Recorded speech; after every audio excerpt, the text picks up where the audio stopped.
What's up, everybody? Welcome to another episode of Representing the Resin. My name's Jameson Wellborn, and today we are joined by my good friend Connor, aka TERPWIZARD.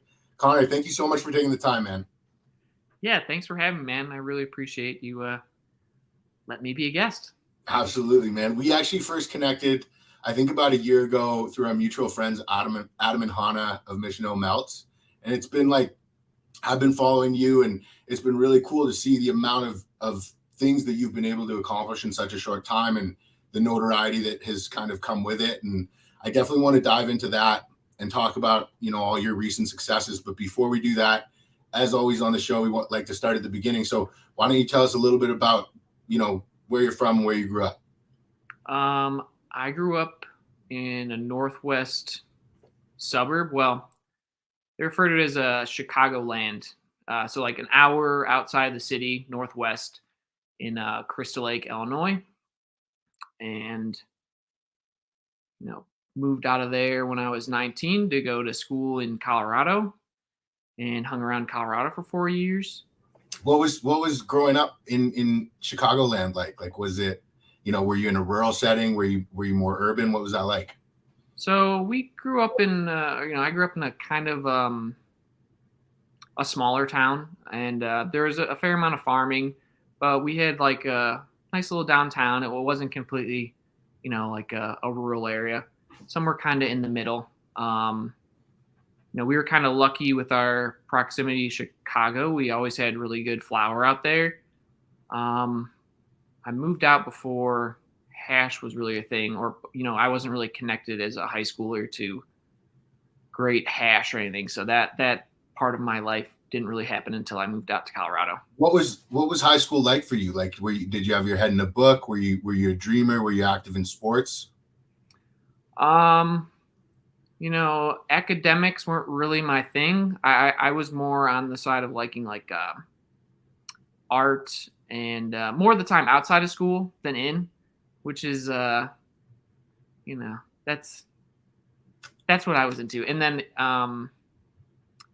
for sports wise, I did a little bit of lacrosse, I think for 2 years, and we were kind of more like the Bad News Bears. Like, we weren't a good team. We just kind of were just like the team that was known for fighting, and that's what I liked about it. So for me, it was a great way to get out aggression, and I was more into the fighting side than being a good team member or yeah. So growing up in that semi-rural setting, like with a lot of farming going on around you, were you drawn to that as a kid, or did you kind of push that away in teenage rebellion? My dad was a businessman, and my mom was a hairstylist, so we didn't really have any direct connections to farming. We would see it driving around town. There was definitely large corn farms around and stuff, but nothing really inspiring. That part of my life didn't really come until college and later in life, maybe around like 19, 20, somewhere in that age. So before we jump ahead to college, when did you first become aware of cannabis? Like, was it a young age, or did it happen later in adolescence? Well,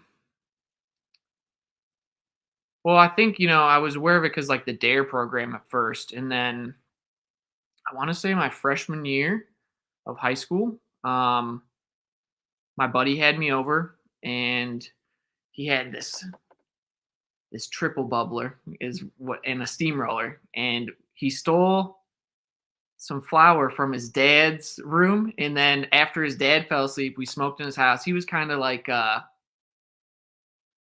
don't know, for lack of a better term, like the bad kid. He got to do whatever he wanted. There was no one really checking on him. So he gets to stay out as late as he wanted, do whatever he wanted. He was kind of like the party house.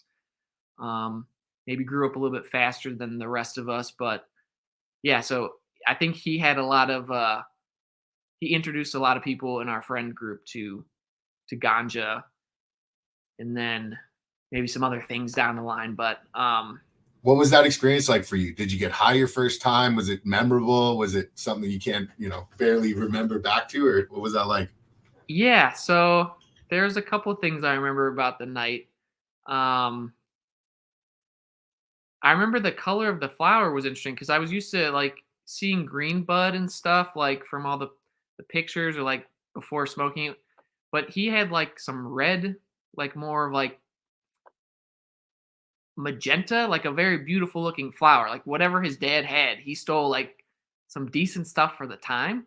Um, and yeah, I definitely got high. And the guys who I was with too did as well, and one of my buddies was like, "Ah, I'm afraid to get too high because I gotta go skiing the next day." I was like, "What does that have to do with it, man? Like, I don't know how that's gonna affect you negatively." So he only took a couple hits and maybe finished the whole bowl, which is like a big thing at the time. I was like, "Oh man, you got me too high because you wouldn't help me finish the bowl." But no, it was great.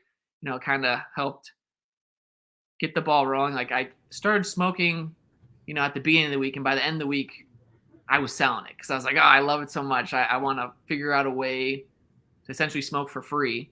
So that was, what I came up with. Buy larger amounts, sell most of it, and keep a little bit so you can smoke for free and whatnot. I think that's how a lot of us started. So Yeah, was it named at that time? Like, what were you getting? What did you have access to? when I was living at home, we really didn't have names. Or at least by the time it made it to me, there wasn't a name. It was kind of just like, this is what I got. If you want it, that's it. I don't believe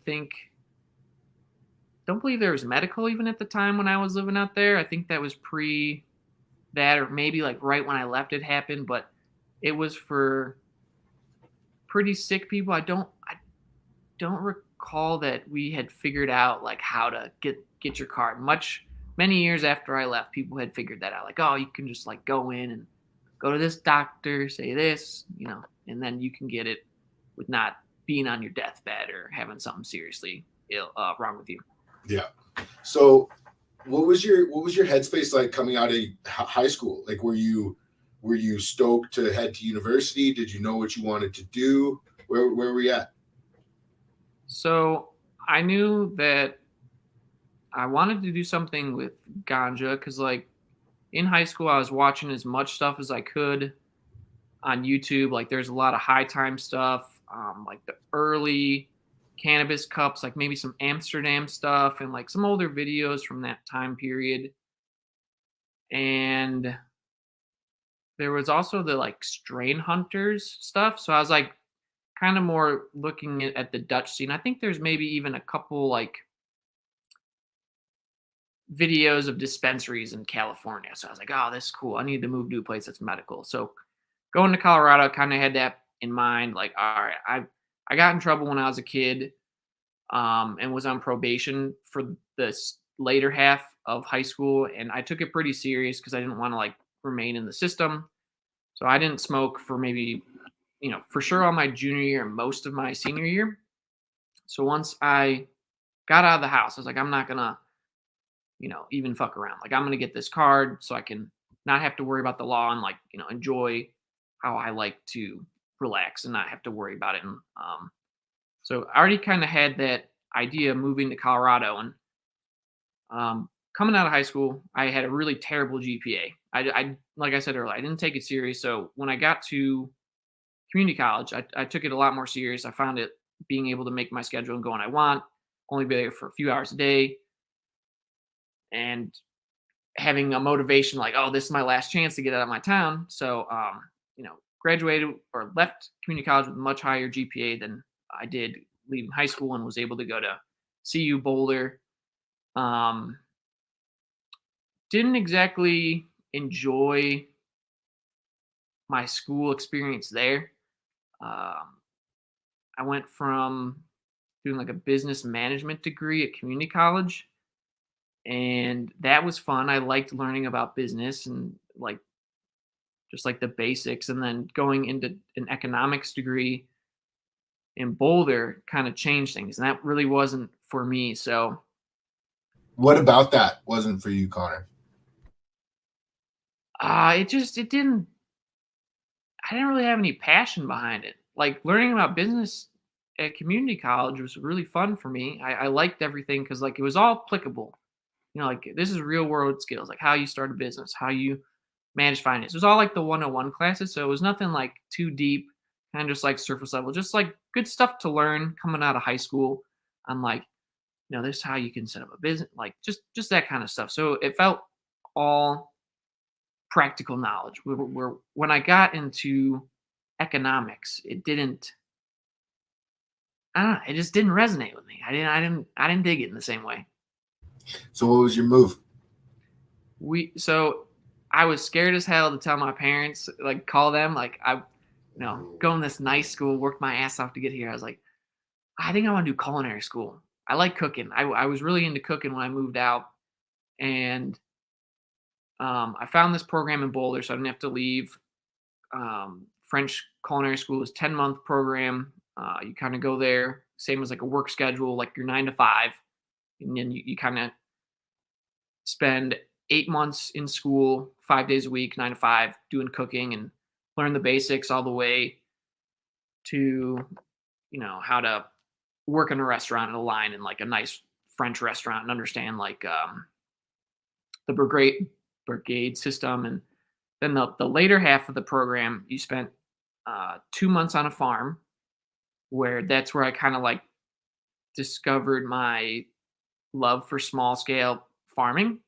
And then the last month was a stage, or what's the other word for that? Like a co-op or a work program? Um, drawing a blank on it. But so like I had to work at a place for a few months in Yeah. order to show that. Yeah. Yeah. So let me ask you about the first part of that. Like, I mean, how did your parents take that, first of all? How was that conversation handled? I was more nervous and worked up about it than they were. They just wanted to see me happy, which is great. It's good to have a support system like that. So they were just stoked that I, had a plan, was going towards something, and not just like giving up and be like, I'm just going to not do anything and figure it out as I go. So they were at least, supportive of that, and, made me feel a lot better about leaving school for a finance degree to go to something that probably won't, financially make as much, but at least, I'd be happy doing it, where I think I'd be completely miserable trying to navigate being like a stockbroker or something like that. Absolutely. So let me ask you, how were those first 8 weeks? You're in the kitchen. Was it what you expected? Yeah, it was great. I think I got really lucky and got in a group with a bunch of really fun people. And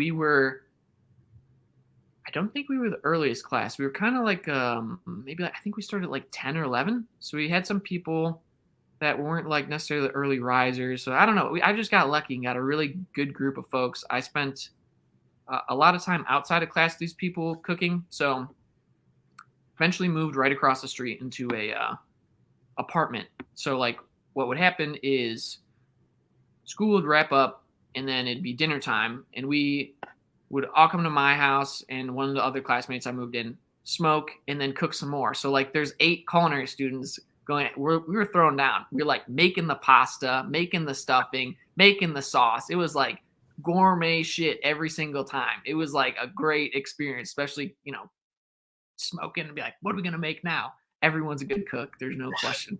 That would be very cool. Yeah. So where did it progress from there? Like you finished that 8 weeks and then you headed off to the farm? Yeah. So there was a couple farms we worked at. There was this one little farm in Boulder, and we were there during the colder months, so there wasn't a lot of stuff growing. But this lady was doing like a bunch of prep work on her farm. We helped her set up an aquaponics system. We got to see her indoor aquaponics where she would grow um, a couple herbs and stuff, nothing too big, and was kind of testing it out at home and then seeing on scale. And we were setting up this plot to do some lettuce. So that was really cool to see. And I eventually got a CSA membership through her, so I'd pick up vegetables for a year after from her. I continued to live in Boulder and then eventually moved closer to Denver, and it was just really fun to see her being self-employed, doing what she loved, got to, you know, work with a bunch of nice farms in the area, and then, giving back to the school. And, she would teach them and then get free labor back and have all these students help her build her projects. So it was a great exchange, I'm sure, on both sides. Oh, you're muted. Was there a moment that you were working there that you made a realization that this might be something that you want to spend more time doing? I think there was really nothing that I didn't like there. Like, hang all right, that's not true. We had to do a chicken harvest day, and that was a little brutal. I'm not a hunter or anything. I've never like intentionally killed an animal to eat it, which at some point I would maybe like to do that with deer, but at that current moment in my life, I wasn't quite ready for that. And it was it was definitely eye opening to see the whole process, because like we had worked 8 months in the school, all this stuff. We didn't really get any whole animals with the gut still inside, so everything came pretty much like take the skin off. The chicken already came pretty much good to go. It was only the fish that we had to like fillet. So it was you know, pretty eye opening to do that whole process.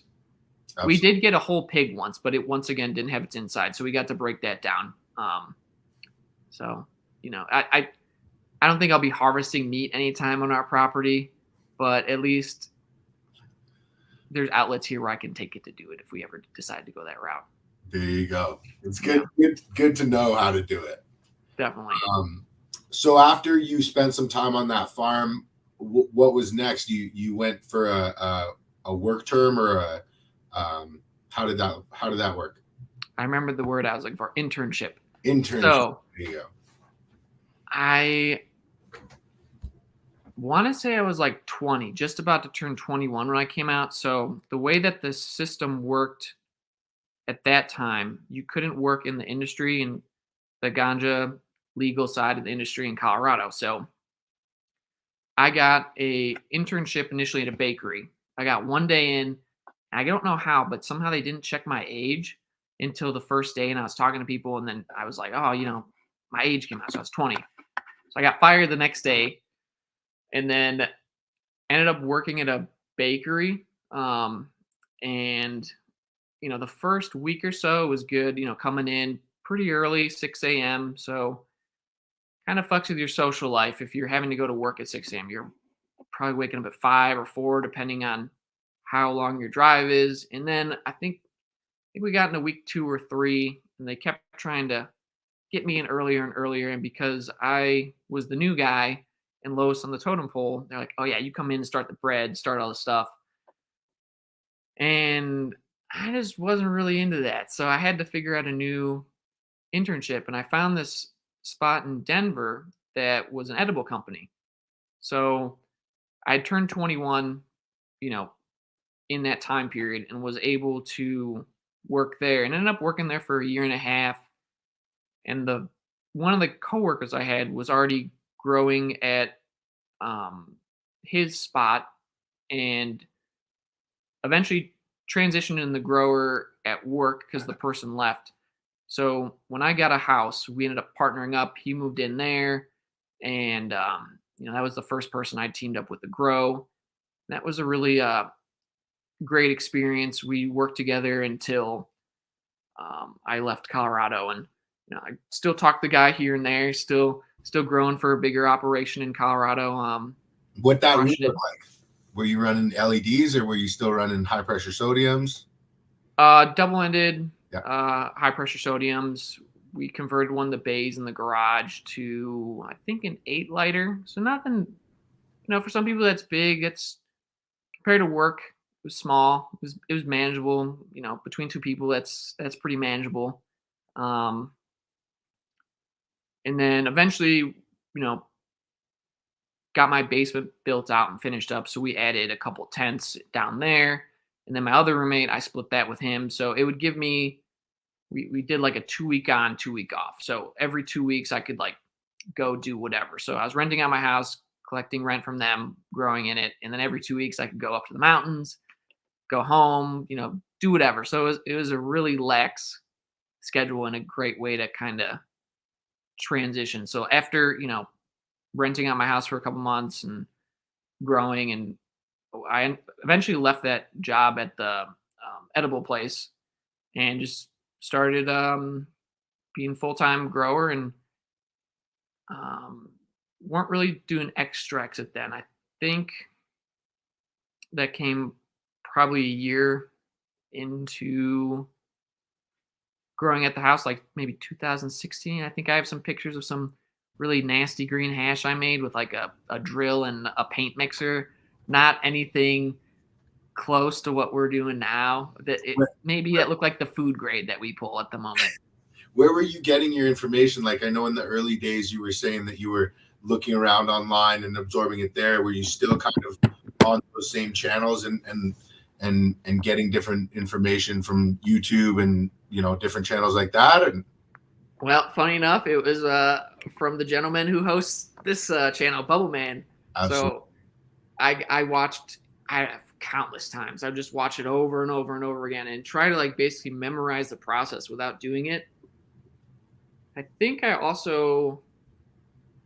don't know where and if it was before or slightly in the beginning, but I also watched Matt Rise's video. Tried to pick some stuff up on the forums, but back then, I mean, even now, like you can't really trust that stuff. Like people are kind of trolling on there. I don't know if that term was even talked about yet, but there are some people they're just trying to fuck with you. So yeah, it was basically Bubble Man and one Matt Rise video. So did you start your journey like most with dried material? Is that what you were working with? Yeah, so at the time, flour was going for a pretty good ticket, and like the one of the guys I worked with had enough connections, so like basically I just grew it, took care of the plants, and it was taken care of where it needed to go afterwards. And then BHO was also kind of still hot and going for a good ticket. So we'd take the trim out there, or like some lower sometimes that we didn't want to trim, and so there wasn't really too much like solventless production. I got like this really shitty t-shirt press that they marketed as a rosin press, and it was way too big. It wasn't like something small. It was like a full-size t-shirt press. We were trying to squish nugs with it, and it wasn't working too great. So I want to say that was like an upgrade from the Walmart hair straightener with the little clamp. So we were doing that stuff too, with just like a couple nugs. Occasionally we'd buy stuff from the dispensary to press those nugs to see how they do. But and in that period too, right when I started, or like a little bit before, yeah, it was before I the whole reason I got into doing it is because I tried stuff from the dispensary, and I was like, oh shit, I could do this at home. Like I don't have to worry about blowing up my house. Like I don't have to learn this process that could, potentially backfire and hurt me, or I don't know. I just wasn't really into learning about the BHO process.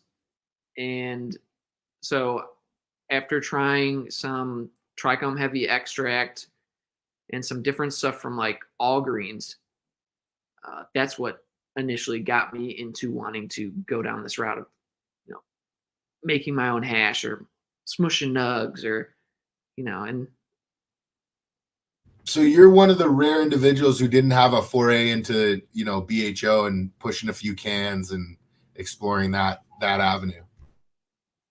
I had one experience with it where I sent my material to my friend, and he was like, hey, you want to come over and see how it's done? So I don't know if closed loop was really a thing then, at least in my circle of people who were doing it wasn't. So he had this like mosquito net tent set up, right? So it's like screen door material, and they were in there just like blasting a tube into a tray. And then you take the tray inside and purge it. But that was as far as my experience. It's like this is sketchy. Like we're not in like the woods. This is like surrounded by other houses. He didn't really have a high fence, so it's like anyone with a second story can look in and see what we're doing. It wasn't I don't know. There was so much shit about that process. I was like, this is not. I don't like this. Like, I'm gonna get in trouble with either one way or the next. I was like, I'll just wash hash in my backyard. At least my neighbors will think I'm like cleaning something. I don't know. They're not gonna think a bunch of water is like something serious. That's a good way to think about it. So what happened next? You're cultivating and you're deciding to get into the solventless side. Are you ordering your bags from Fresh Headies, or what was your next step? No, so I went to the grow store and they had like the bubble magic and the bags and everything. So I just got my first set of bags there and tried to air dry, and like I never had a freeze dryer when I was living in Colorado. Once I moved and got out of that partnership with the guy who I was working with there, that's when I was like, all right, full dedication towards solventless. Like um you know what? The first few years in Michigan, flower price was good, and as a transfer, I was slowly getting more and more into it. But at least that was like a time when I was like, all right, we're doing this. I'm not just gonna like take the extra bits that I wasn't uh the A grade stuff. Yeah, I was at least willing to take that now and put it towards solventless production. yeah. That was that. So when you moved to Michigan was the first time that you were like fresh freezing crops, fresh freezing rooms. Yeah, so there was a few like I was growing plants pretty small at the time and just like doing I think maybe 5 gallons and just loading the room up with it and just kind of doing a couple of plants here and there, trimming most of it and getting it out, but like being like, all right, I really like this plant. I really like this plant. I'm going to wash it and see how it does it. And like at the time, I, BHO was still getting a good ticket. Flower price were still really good. So I couldn't really convince anyone. Plus, I didn't really have like a name. No one knew who I was. I was fresh to the state. I didn't really have like a following. There wasn't really even a ton of people known from my understanding. I mean, there was like the Bugatti extract people who are ice extract. Those folks were knocking out some killer shit. And Michigan made. I know he was doing some really good stuff at the time when I moved. But there wasn't. I think Macho Melts too. He's been doing it a while here, but there wasn't really a ton of people. Like if you go to shows or like Canvas Cups, it was like people trapping turkey bags and like slabs. There wasn't like how you see it now if you go to shows. Like it's a totally different game these days. Was that discouraging for you, or did you see that as kind of an opportunity to get in on the ground floor?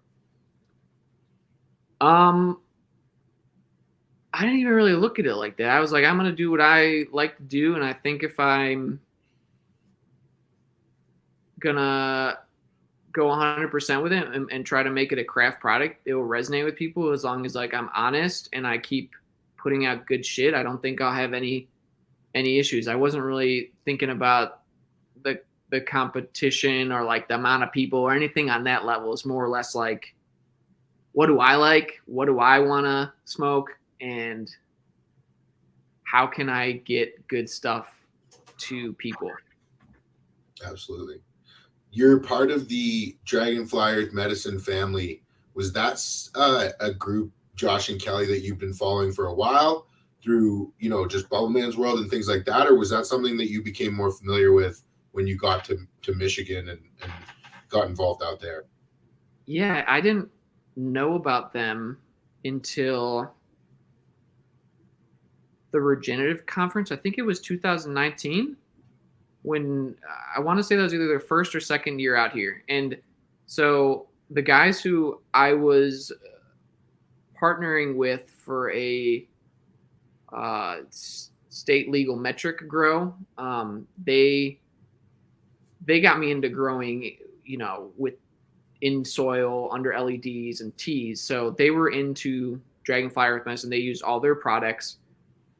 I was like, all right, cool. So I went there, listened to Josh. I was like, oh my God, these guys are fucking rad. Like they are speaking about the plant and the connection with the soil and stuff on a different level. And I felt like that was like kind of what I was missing, to bring it all together with like my experience at the farm and in culinary school. Like I only grew in cocoa and salts because that's how I was taught. That's what it was easy at the store. Like you could go buy all this shit. It's like you use this, boom, boom, boom, follow the directions. You know, coming from culinary too, like that's kind of how a recipe works. You follow the recipe, and if you execute well, it will go good. Where I feel like growing in soil, or at least it's a little intimidating to switch to that because there's a quite a bit of a curve, especially having it all laid out. Where I feel like depending on how far you want to go into growing in soil, there's a lot of stuff to figure out, like which style of school you want to do. Maybe you want to do like a mixed style where you pick and pull little things, and that's kind of where I'm at now. But I don't. It just took a minute to get there and figure out, where's my starting point. So I started out with Jadam because that's kind of easy, right? You learn the book, kind of lays it out. And then I was starting to pick up that stuff of Korean natural farming, and it's like, okay, cool. Like, only till recently I realized like the son and the father, like K and F is the father, and the son is Jadam. Like literally, it's not just a saying. Like so, yeah, that's that's funny. So then I don't know. Once you get that like baseline of like, okay, cool, I can make my own nutrients for my plants. Yeah. Then you start seeing like, all right, who are the KNF people? And then I found Chris Trump, learned his videos or like watched his videos, learned a lot of stuff from him. And kind of then I went down a couple different avenues. There's a few events here in Michigan that talked about Dr. Elaine Ingham, and she's really into building compost and aerobic compost. And I ended up taking her class last year and kind of just going down this trail, right? And learning from all these different people to, Nick Risden and Chandler from Jet House or Wormies have been, kind of my teachers. They've taught me a lot and showed me a lot of things and helped me connect the dots and, told me it, but actually got to show me it too. Cause I'm more of like a visual learner. Like you can tell me something all day and I might not soak it in until like I see it. I'm like, oh shit, we do this, put the plants in next to you, see, oh my God, it's killing it. So it's great to have all those experiences and, seeing Nick's farm and seeing all these other amazing farmers in Michigan and then wanting to be DEM pure since I found out about Josh and Kelly, and then finally moving this property with the intention of getting there.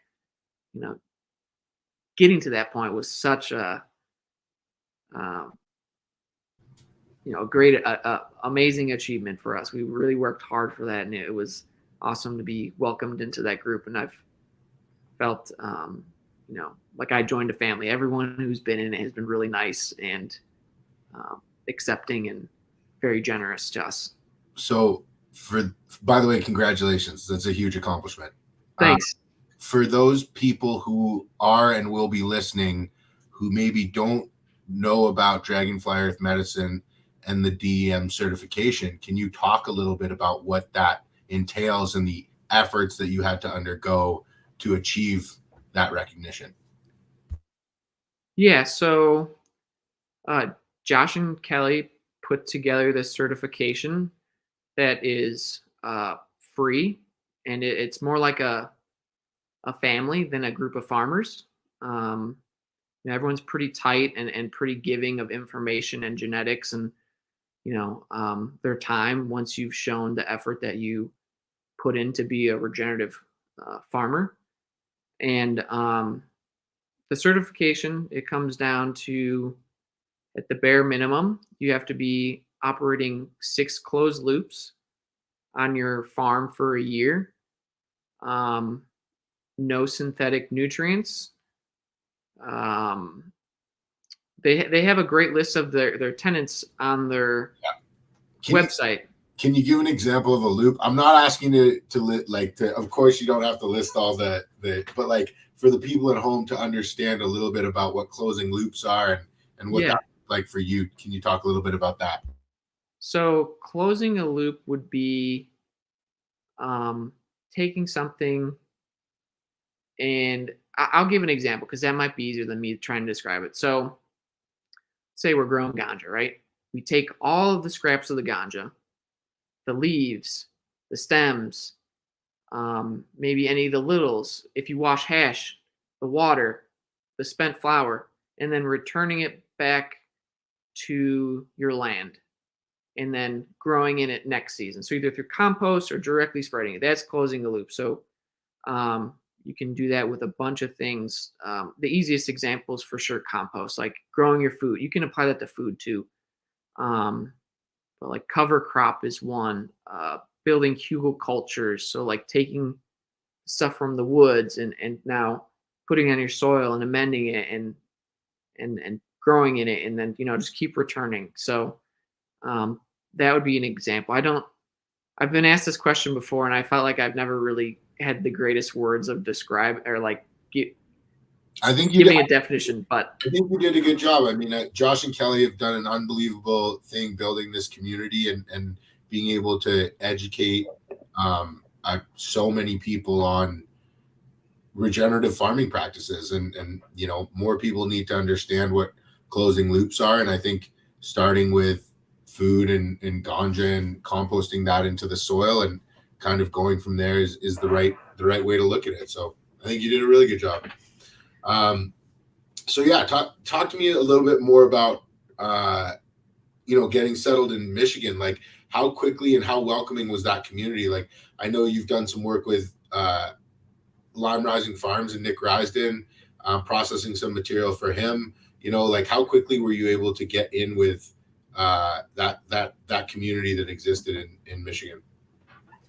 So I think it took a couple years to really get my footing, and like, because we'd go to a couple events, more or less the big ones, so not really any of the small community ones. And it was a little bit lonely moving here at first. Like, I moved out here with another guy kind of on a whim. Like, I knew him for a couple months, and he was just kind of sick of Colorado and wanted to go do something else, was in the ganja space. Like, I think he trimmed for us, me and the guy who I was working with in Colorado, on our last run. And he was a fun guy. So I was like, you want to move to Colorado with me, or Michigan? And it was kind of like that, like maybe like 2 months. And then he moved out there and was helping me with the grow. And so I only really had the one friend, and it took a minute because like I'm not a drinker, so I didn't really go out to bars. It is a college town we're at now.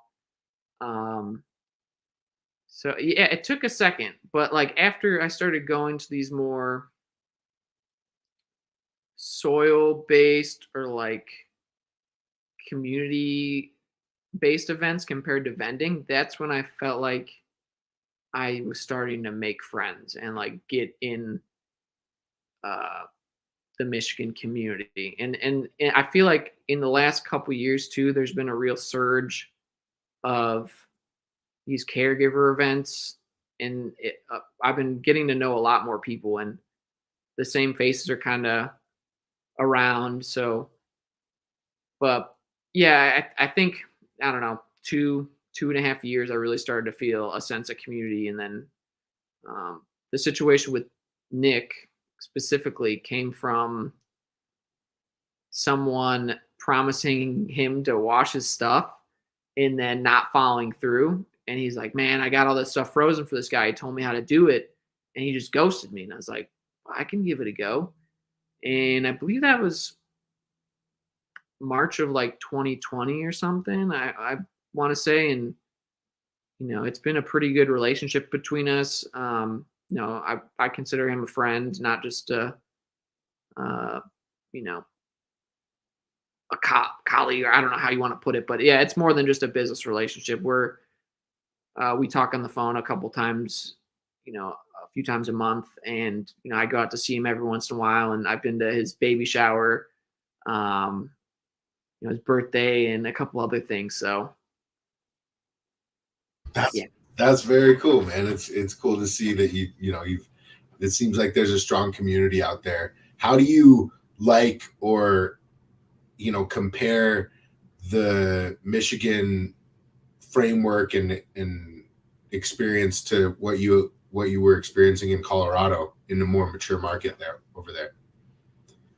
So as far as like the traditional market, like so out here in Michigan, they call it like caregivers. That's what they're referred to. I don't believe that was the term in Colorado. There might have been a term, I can't remember it at this point. But so when I first got there, essentially how the laws were laid out or like how they were enforcing them, um, you could go to a doctor and then pay certain price points and get a certain plant count, and they maxed out at 99. So you could have, let's say, you and your friends get a house and get some chunk of land or get a nice big house or something, and then all you could go get 99 plant counts, right? And then stack them. So you could just blow this spot up, just really crush it if you wanted to. And that was still the medical days. And then once rec rolled in, they started to slowly pull back those numbers and like, okay, now like, all right, you can only have 199 plant count.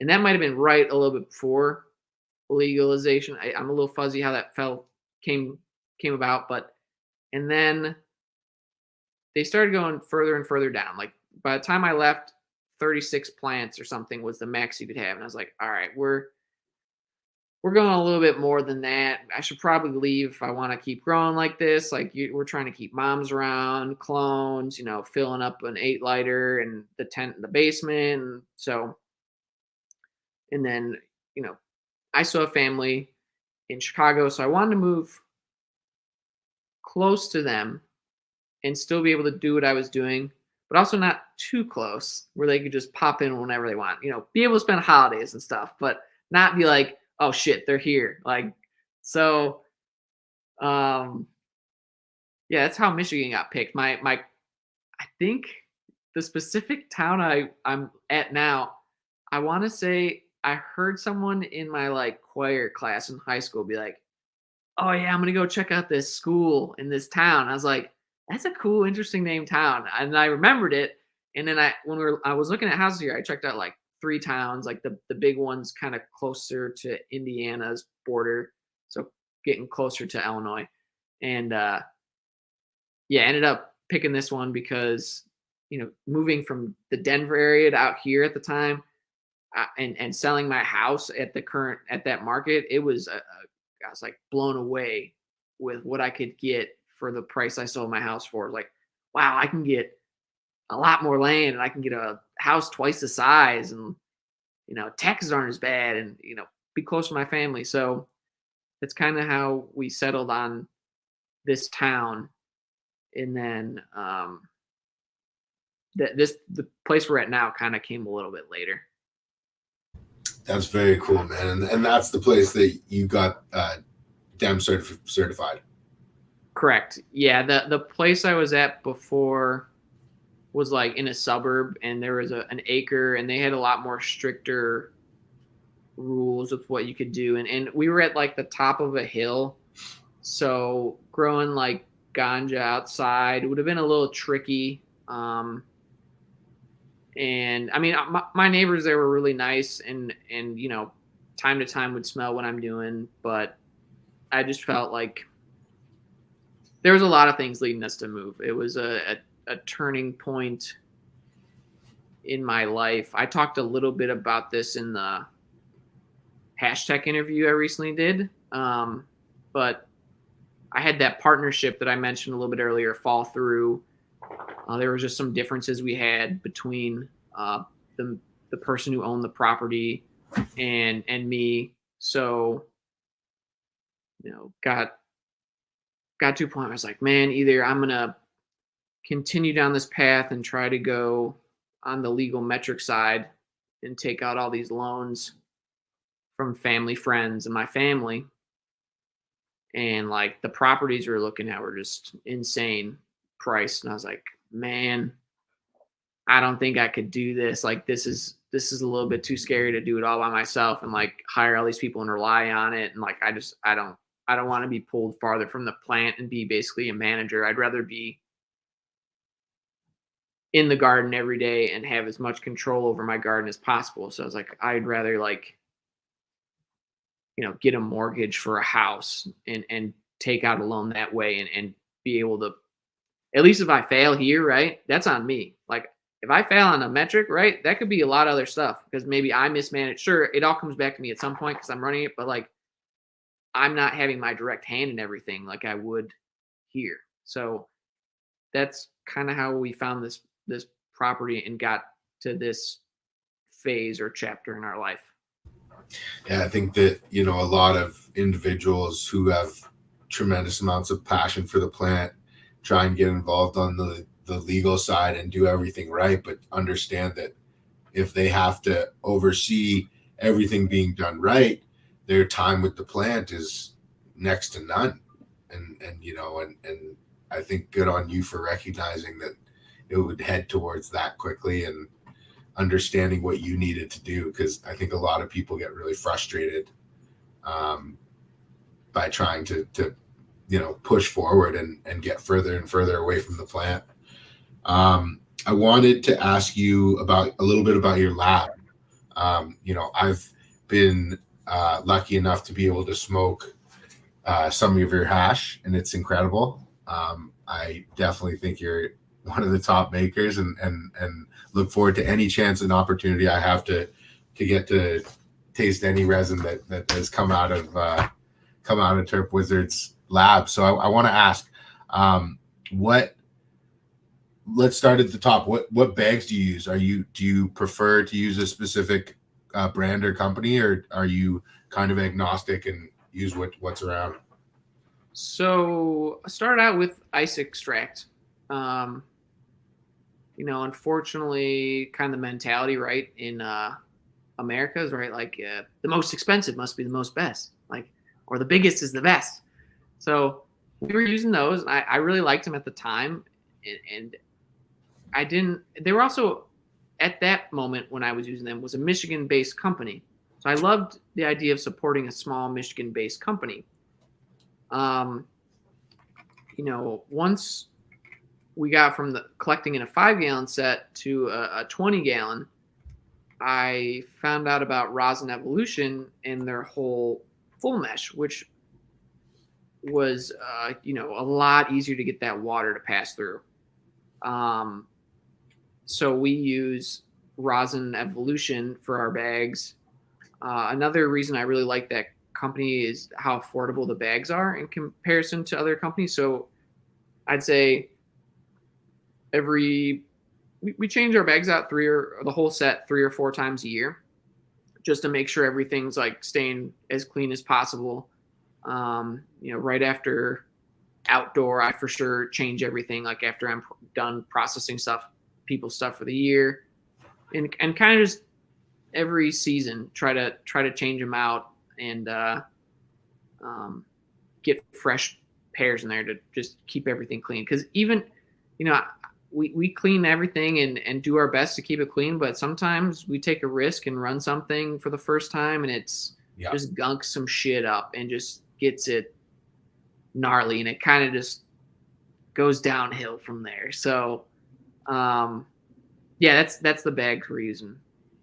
Yeah, no, I think that there's a lot of guys that are rocking Resin Evolutions for that same ability to not have to cringe at swapping a set of bags out and just moving on, because otherwise, you're stopping your whole process and trying to fix a problem, because that problem too is also time sensitive. So it's you can always stick the bag in the freezer and deal with it later. But yeah, that's very cool. So are you, when you're trying to pull separate grades, are you running any unique type bag sets? Like, Simple Adam doubles up on a lot of his bags. Is that something that you like to do or have experimented with at all? I've never done that personally. After seeing him take the W at the Ego Clash, it was making me think about grabbing that second set and trying it. There's clearly something to it, right? I mean, and there's a lot of stuff that comes down to who wins, right? There's no doubt he had fire genetics, everything lined up this year. But I think, if he was in a different placement a different year, a different group of competitors. All those little things add up to who won. So for sure, I'd love to try the double bags. We're going to give it a go here sometime soon. For a while, I wasn't doing melt. I've only recently started to do that. I just didn't feel confident enough in the process to do it. And I felt like the few times I had, it wasn't really of that high quality and caliber that I've seen and wanted to put out there if and when I got there. So after talking to a few folks, Adam being one of them, and Tom, Humphrey Hashish, and some other folks. I'm trying to think of who else. Specifically those two, though. They helped me really dial in the process and figure out what I needed to do differently in order to put melt out there. So we run all the bags for the melt, but then when we were doing just rosin, and still now when we just do rosin, we pull more bags out. So like we wash in the 220. I will put a 190 to collect some of the stuff that gets out of the 220, and then a 160 will kind of be the double catch for maybe some crap that falls out of that. And then from the 159 to the 73, we'll pull that for our first wash. And then for the second and third wash, we do second wash is 73, same setup as before, 159. And then the last one, we will put in a 25, a 45, and then the 190.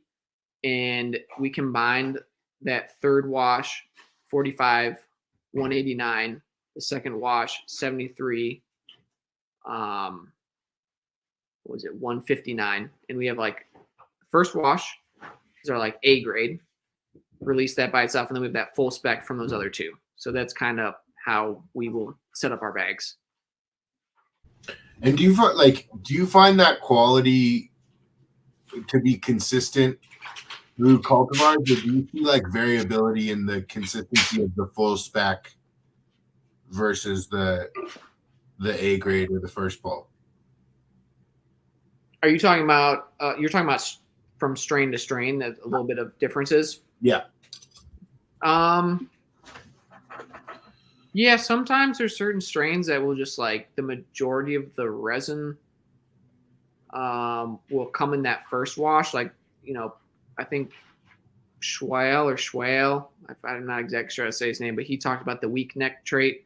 Yeah. So, and just like the general structure of buds, like if you have something that's like a little more airier, you can maybe get more to fall in that first wash than the full spec. But more than not, I find that we get a larger amount in that full spec than the first wash. Yeah. But do you have much experience washing in cubes? Yeah, we did that for a little bit. I wasn't a huge fan. It didn't, I don't know, maybe I didn't do it right. Cleaning a few extra bags too. If I could just clean one wash bag versus a few cubes, I liked just the one. I think I might give it a try though for the hashtag. I talked to Adam from Mission Hill Melts, and that's what he's liking. So I was considering getting a set just to give it a go, but we tried washing with no wash bag in the hashtag, and that wasn't the greatest experience for us. We had some stuff fall through their grate and kind of clog the tube and just like made it so then now we had to put the 220 in the collection where we're used to just having all the material in it and not really having a bunch of plant material go through during the collection process. So we use a wash bag now in the hashtag too. And so is this your first commercial vessel that you've experienced, or I guess an automated vessel that you've had a chance to work with? Have you had an opportunity to work on the Icon or the Access or any? So I got to see I want to say it was the first Osprey. Ken Wall did a class in Oklahoma with Divine Collective, and they had like either the first or second one of the right off like the press ones, and that was really cool to see and made me really interested in getting one. But I wasn't doing anything really to scale that made sense to get that, and also like the price tag for an Osprey, and then now the Nest is, it's a nice chunk of change. The hashtag is still a good amount of money, but you aren't paying as much as an Osprey or an Icon. Um, and and those things came out at certain different times, right? So if I was ready to do a larger scale before I'd seen the Osprey, your only option was really the Icon. And then the Osprey came. I mean, to my knowledge, there might have been more. That's just from my perception of what the units I was aware of. I mean, you could get a Bubble Magic, one of those. We used those once or twice.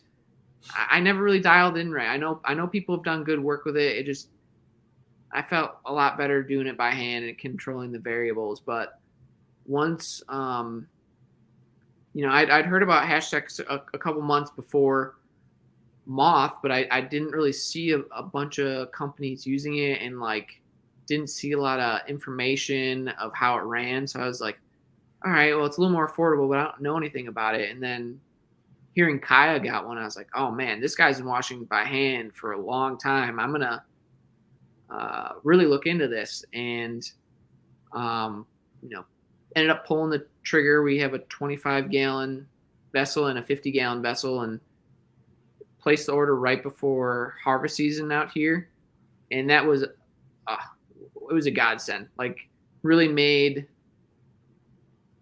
all the difference for us this year, because last year I was shutting down my garden, was taking in people's stuff to wash, and it was easy, right? Not running the garden, like we just wash all the time. Like, that's my only job. It's not impossible to figure out how to run that schedule, but adding all the garden work on top of that, and then homesteading stuff this year, and then trying to keep up with taking other people's stuff in, it was like, I can't imagine how we're going to do this by hand. So that was really great to be able to crank up production, essentially double what we did in a day, and then have it automated so I can go do shit still in my garden and take care of things and not have to worry that I'm going to have to work 18 hours a day every day until harvest season's done. So, yeah, if anyone's considering getting one, I think, it's a great choice. I do not regret it in the least bit. It paid for itself easily. Absolutely. So when you're working with rosin, are you primarily working with cured rosin, or are you doing fresh press as well? We haven't released any fresh press. My reason behind that is I like the idea of the person who's getting it at the end is getting something that I know how it's going to be. There's no question. Like, I'm not, like, don't get me wrong.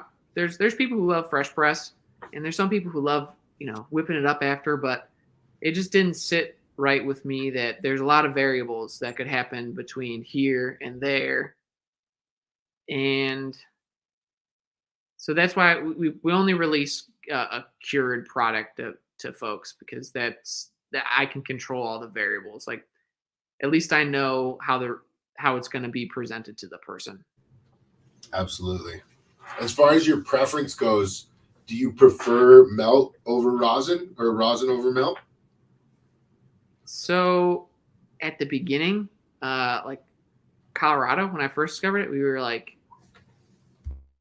I didn't really see a lot of rosin, so it was just melt. Then we'd press it into flags. Other than the nugs, we'd press of the cured stuff and dry flour, which it's not that great and compared. During then, it was awesome, right? It was the only thing we had. So, but now looking back, it's like, man, that wasn't too good. Like, I wouldn't want to smoke that today unless it was, I don't know. There'd be a rare circumstance where that would happen.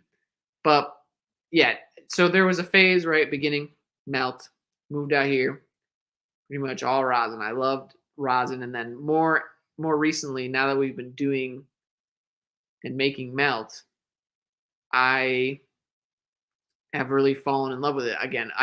Kaya kind of, once again, he got me into back into it because I was like, nah, I don't really like it. I don't like the cleanup process. I feel like sometimes it's kind of earthy. And that might have just been because of the sources I was getting it from out here. Maybe I was getting like their second grade stuff, or like maybe not their meltiest stuff, maybe some more residual, and then got to try some Akaya stuff. I think it was like the Hama Hama and the pink lemonade. And I was like, what the fuck, dude? He's doing it on another level. Like, I'm missing out. Like, I don't know what am I smoking on? So yeah, it's been melt these days. I really love it. I'm hoping we get the opportunity next year to go back to Ego Clash and be in the melt category. That would be really cool. I was really stressed out about. I know a lot of people do get stressed out about because you have such a short time to submit your entry, but we were even on an extra crunch because our flight was basically 48 hours after we found out, and all my melt was already jarred up. So I was like, if I had to submit melt, I'm gonna have to ungram all this melt, and it's not gonna be a great process. So we got lucky in that scenario that it was rosin. I already had stuff in the freeze dryer, um, and it was some stuff I was proud of and had worked with it before, so I knew what to expect. But we're still kind of in the developmental stage at this place where we're figuring out what stuff, because I'm constantly popping seeds. Like, we haven't taken in a single clone other than to put outside to make new strains with. So everything is from seed, and it's been great sometimes, and other times it's like a disaster. Like, you try to wash some of this stuff, and it's shouldn't be washed. It should have been dried for flour, but I'm not interested in that really. So it goes in the freezer more than not. Yeah, on top of the hash making, you've already launched into multiple breeding projects, and you've got, from my understanding, a grape cream cake male that you've isolated and done a lot of work with. Can you talk a little bit about that? Yeah, so every year, my methodology, the way I'm approaching making genetics at this point, making strains, is I will hunt my male indoors, uh, verify that it's a male, and then put it outdoors. So last season, not this one, but the previous year, I took all my favorite hash plants that I had in my stable, and had a grape cream cake F2 male I really liked, and hit him on all the ladies and made some seeds, and those were all bred outdoors. I've only done projects outdoors because um, that got me further down the DEM certification, but also trying to plan further down the line for how the market could turn. At some point, it might not be viable to grow indoors between the power and the price of things. So if I'm already creating genetics that will be best suited for outdoors and with hash production in mind, that can only benefit me in the long road. And then this season, I selected a blueberry watermelon times melon bread from Kush Kirk, his stock of it, and made a few crosses with some hash plants I liked. There's like two crosses that are probably more geared towards flower. You could probably find something, but it's just going to take a lot more hunting. And those two are like a cherry melon dog and a pancakes with a Z from Aficionado. Those two crosses are probably going to be pretty hard to find washers in it, just based off what I saw from the selections that we grew from the females indoors, and then the actual female we used to pollinate or make seeds with. So, and then this year, what I'm searching through is some sour diesel crosses. So I've got a sour diesel male. I think it's the BX4 from Top Dog, and then as well as a sour diesel times blueberry watermelon. I think it's just blueberry watermelon from Kush Kirk. So something from one of those two will be um, selected. I already have a sour diesel male that's looking good. We're gonna clone it here soon and hope that that's the one. But there's a few more that are gonna get sexed out here in the next probably month, and I'll know for sure by then. That's awesome. I love all that. I love all the sour diesel and the older school strain cultivars that are kind of coming back into vogue. You know, seeing what won legends and what won ego. It's like, oh man, like, you know, it's really exciting to see some of this older stuff start to come back into the spotlight. Yeah, I think people really miss some of the good stuff they used to have. Like, markets kind of get flooded with certain things, and people want to try something new. And if you hold on to something that's been good for long enough, it will come back. It's just you're gonna have to maybe wait till there's not too many people holding it and there's a little amount. But yeah, we see that with a bunch of different flavors from time to time, like gelato or runts. I don't know what the flavor of the month is this year, but I'm sure there's something there's too much of, and something with a Z on it. Something with a Z. Yeah. There's, after going to a few of these competitions this year and seeing what the people in California are competing with, it's a lot of Z. I don't know at this point. I've only done two, the Smoking Jacket and Ego Clash, where do I try to fit in with those guys, right, and see if I can find some Z, or should I just go the complete other way and submit some like gas, or at this point we've just done fruity stuff. So I think next year we might do a different approach and just try to go in the complete opposite way we think people are going to do it, and try to really stand out on the flavor profile. Because if you've got 20 dabs of fruit and then someone comes in with some gas, like that's a nice mix up. You could just get kudos on that for being the only one thrown in, as long as it's good, or it's not something 1,000,000%.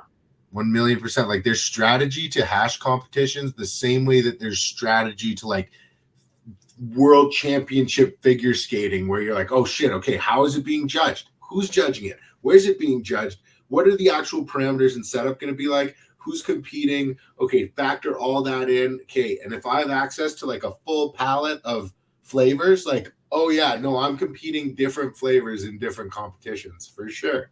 Yeah. So I think people, it's going to be cool. All these different events become kind of take hold, and I love it because it's going to just breed more friendly competition and more ways of understanding and assessing quality. And ultimately, we're going to be able to decide on one or a number of different ways that we as a group, like to compete. But I think seeing all these different ways, and I like the regionalism. I want to keep it regional, where, I was shocked at the amount of cheese and gas that was in Michigan, and Maine had so much gas, it was crazy. So I think it's the regionalism is really cool. But I want to take it back to tech a little bit and ask you about jams. Like, do you work with any heat post process in your experience? Yeah, so I took that class, Ken Wall's class in Oklahoma. I think it was 2020, and that kind of got me down the path of trying more heat tech and just slowly approaching it more and more, and really getting a feel for it and seeing the different stages of it, and understanding what it can do to different profiles. Like every strain, and sometimes phenotypes will like have their own different way it responds. So we do most of our stuff is heat cure, unless it specifically says cold cure on the jar. It's all heat cure.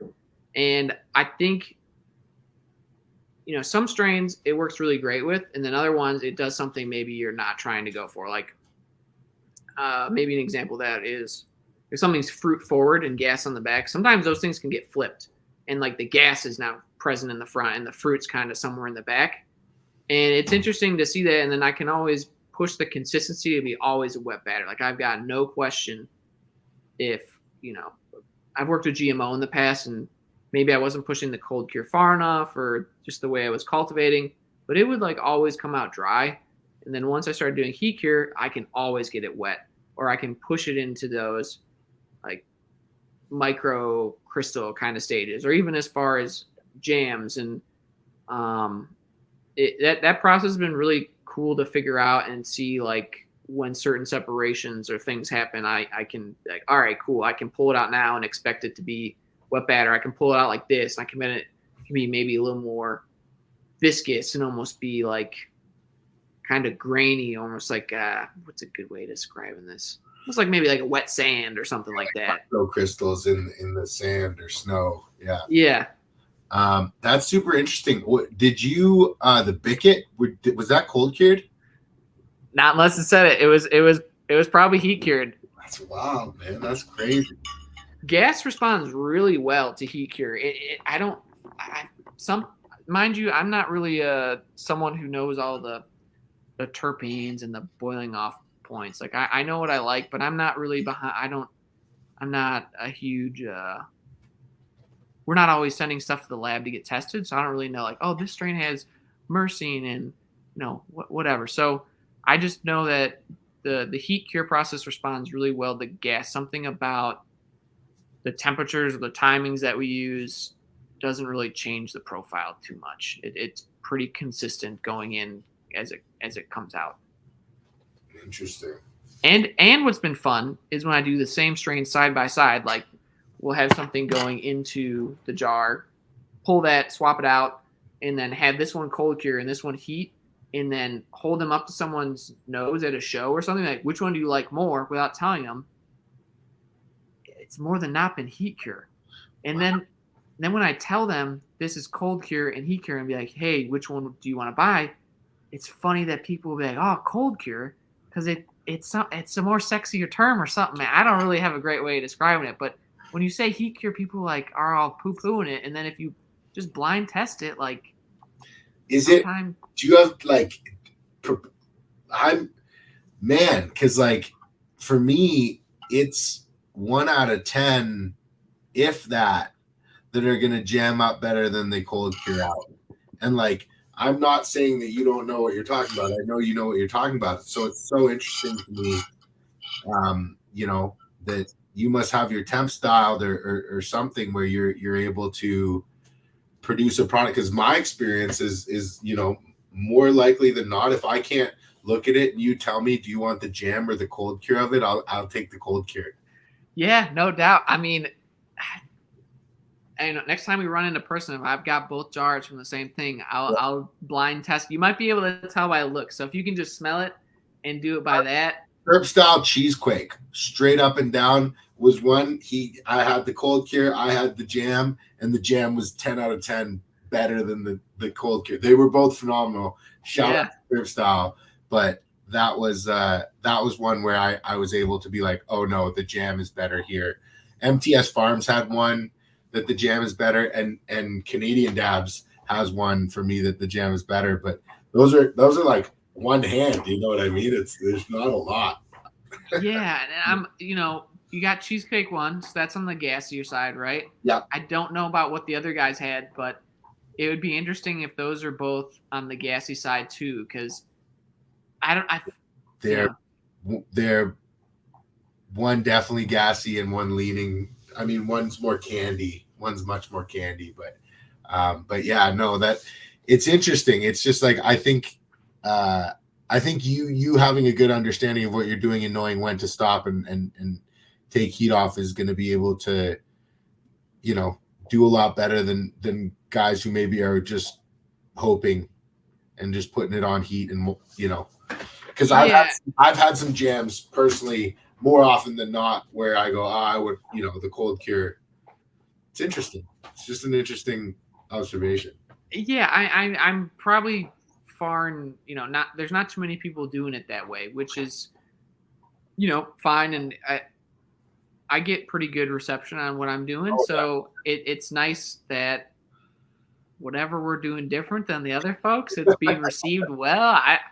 I'd love to help those people. I don't know what they're doing in comparison. I mean, well, I mean, what's are you giving this tech out, or is this the Terp Wizard T Tech I provides? don't think I have anything different than what that anyone else. I mean, like 175 to 200, you watch for certain stages. I mean, it's not really easy for me to tell. I'm better at showing, and then after that process is done, we put it on a seed mat for like till the next morning and come back, let it go to room temperature, and then stir it up. It's nothing too crazy. The other part I really love about it is the turnaround time is like a lot more established, right? Like I'm processing for someone, they give me something on the weekend, I can get it back by the next weekend. If it's cold cure, the jar's telling me. Yeah, I can't give them a day. yeah, yeah. What about rosin pens? Like, are you working with those much? Um, Not a ton, maybe a couple times a year. I did a batch with Nick stuff at the beginning of this year, maybe the tail end of last. And then I actually have some stuff that I'll be filling some carts with probably this weekend or early next week, and that will be, the two batches of the year. I don't really enjoy that process. It's not really too fun. Um, I feel like in general, a lot of the carts and pods have a very similar taste because the decarb process. There's some things we're trying different this round to dial it in and hopefully have it a little more flavorful. But it's not really that fun for me to be filling up pods, and I don't like how they're like single use. Trying to, I know there's a huge demand for them. They sell pretty good when they're around, and from what I see at other vending events, like there's definitely people walking out with 100 cases, and the folks who have it dialed in and have their market are just they move. But yeah, between the single source and just not enjoying the process, I don't really do it too much. What about resin mixing, Connor? Is that something that you're exploring? Like making blends. Yeah. Yeah, so the beginning of when we started doing this, I didn't really do that. It was kind of just, figure out the data per strain, and then maybe the second round go back. And that's kind of what we're doing now. Occasionally I'll do like a mixed pheno blend and get like, when the first run of black maple, we mixed all the black maples together because I wasn't too thrilled with the plants. And in hindsight, I probably should have kept one because they washed pretty well, and a lot of people like that blend. But it is what it is. Sometimes you get a one-off go, and but yeah, now I'm starting to do a few more. Like both the entries to the competition I did recently were both blends. I picked it was a 4-plant blend for the smoking jacket, and that was 2 motor breath Pams and then 2 blueberry watermelon melon breads. And I was kind of going for this like funky melon candy thing. Didn't quite hit it. It was somewhere in that spectrum, but wasn't quite what I was hoping for based on what I was smelling on the live plants. And then for the Eco Clash, it was Trapaya and a blueberry watermelon melon bread. And that one, I was just kind of going for like, once again, like papaya and like melon candy type of deal. And we hit it a lot closer with that one. But yeah. Were those blends done like pre-wash, or were you blending the rosin? So more than that, when we do a blend, it is in the wash. I'll wash the plants together. The resin will be able to marry in the water and then get collected at once. But the Ego Clash, because of how quick it came up, 48 hours to make a decision. Everything was washed separately. We did it post-press, which was the first time I did it, which was really interesting because then I got to do ratios. So we tried everything separately, and then we tried different ratios of things. And I was like, all right, I want, I didn't even know what jar I had to bring or the amount of the sample. So I just like made a half ounce. I was like 10 grams of Tropaya, 4 grams of blueberry watermelon. And that's it. Like, we knew what the jar probably was going to be based on last year. I was like, I'll figure it out when I get to California. If it's less, it's less. If it's more, my guy's flying out in a few days before the competition, so I can have him bring it. So we got lucky. I brought enough.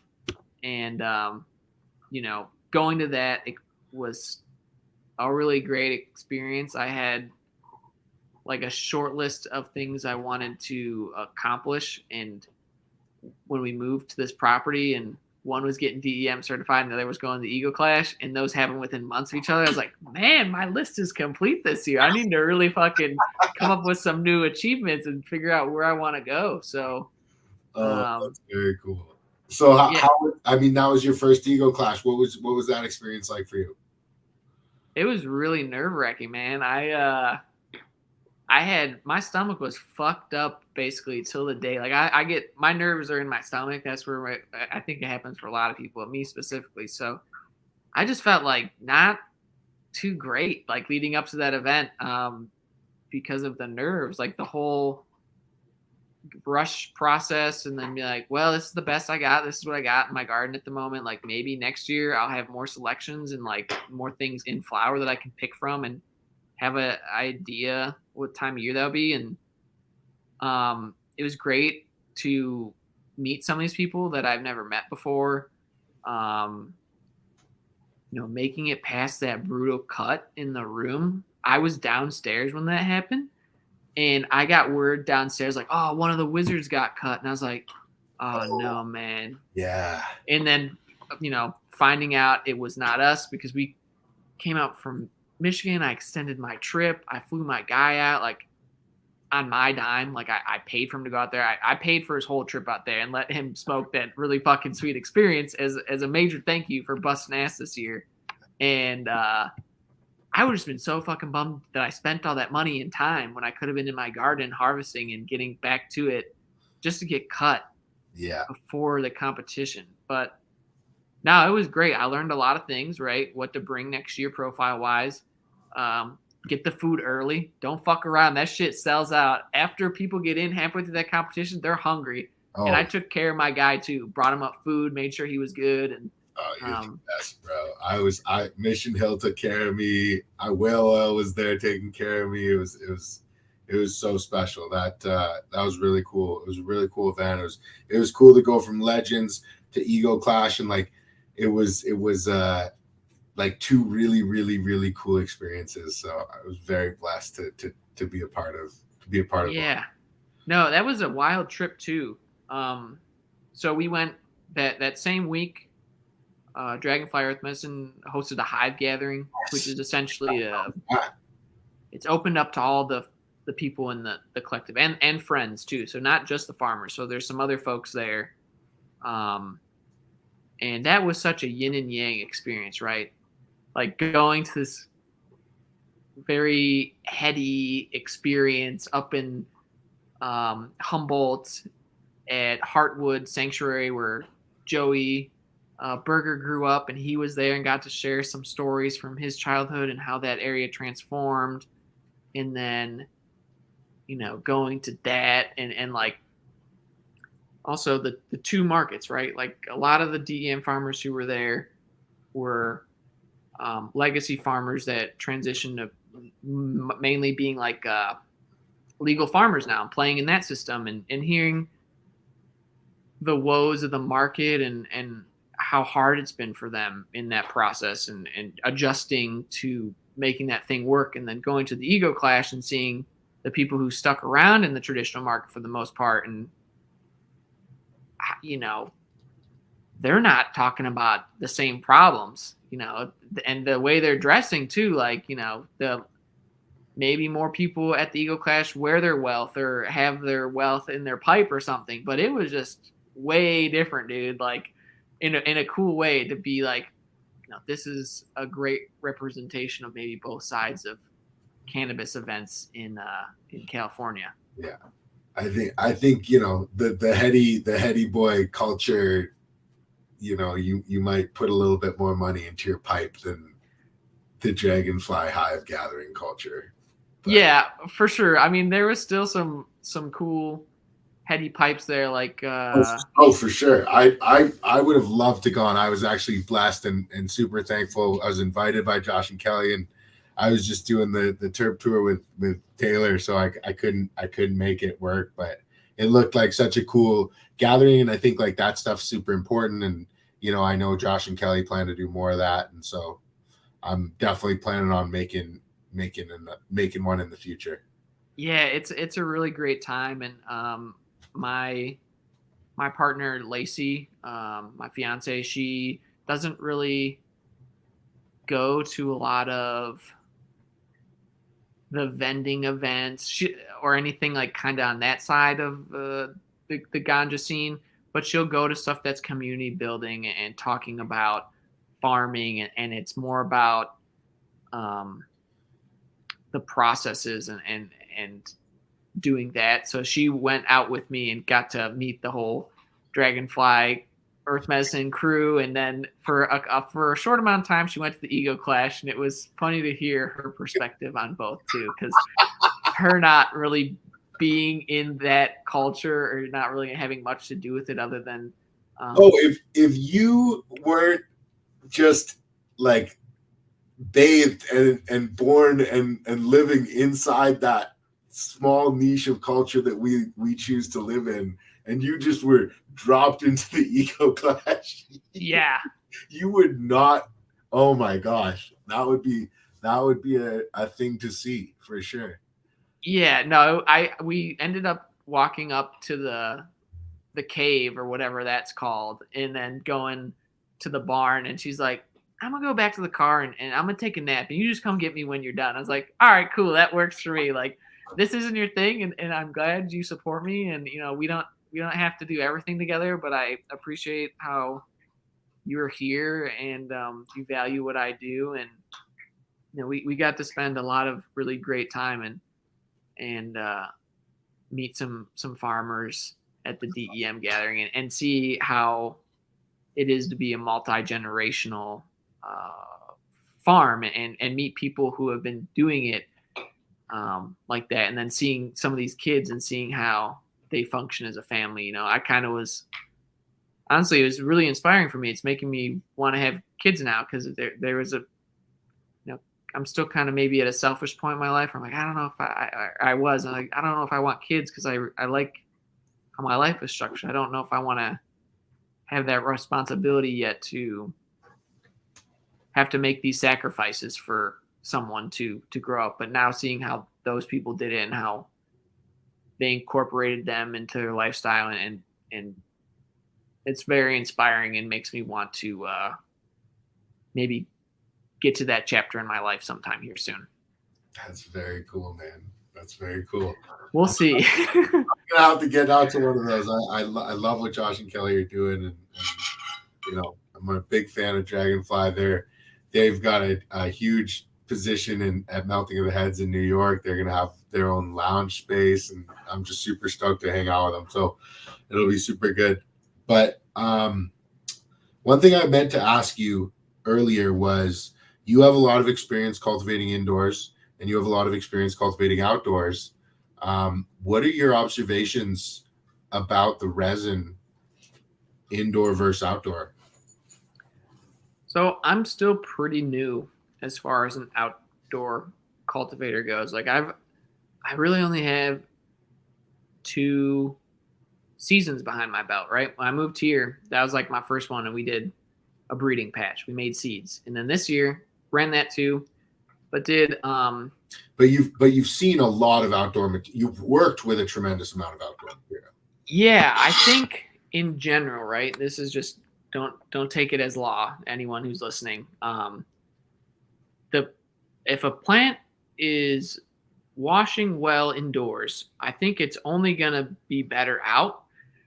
There might be exceptions, but I haven't personally seen that yet. Like the Bicket, for instance, I used to run it in oh, hey, you coming in my garden, and it did great. And then seeing it outdoors in Nick's garden where it was made, and he knows that plant, the resin is just way more durable being under the sun, and he grows full term outdoors. Like it just is a little more resilient. Like I think the head just hardens up a little bit more, and um But when you say durable, more and more resilient, do you ultimately deal with a larger waxy coating when you're looking to pull like melt, for example?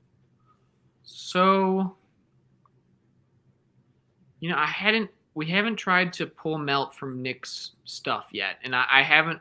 I only I'm like on coming up will be my third melt drop, right? So we only did it when the weather changed. I didn't really mess around with other people's stuff because they just wanted it to come back as rosin. That's what their market's for. They don't really have to mess with anything too finicky and make sure that the people are getting it the way it's going to the farmer. It's going out to the end person. So um I'd love to try it next year.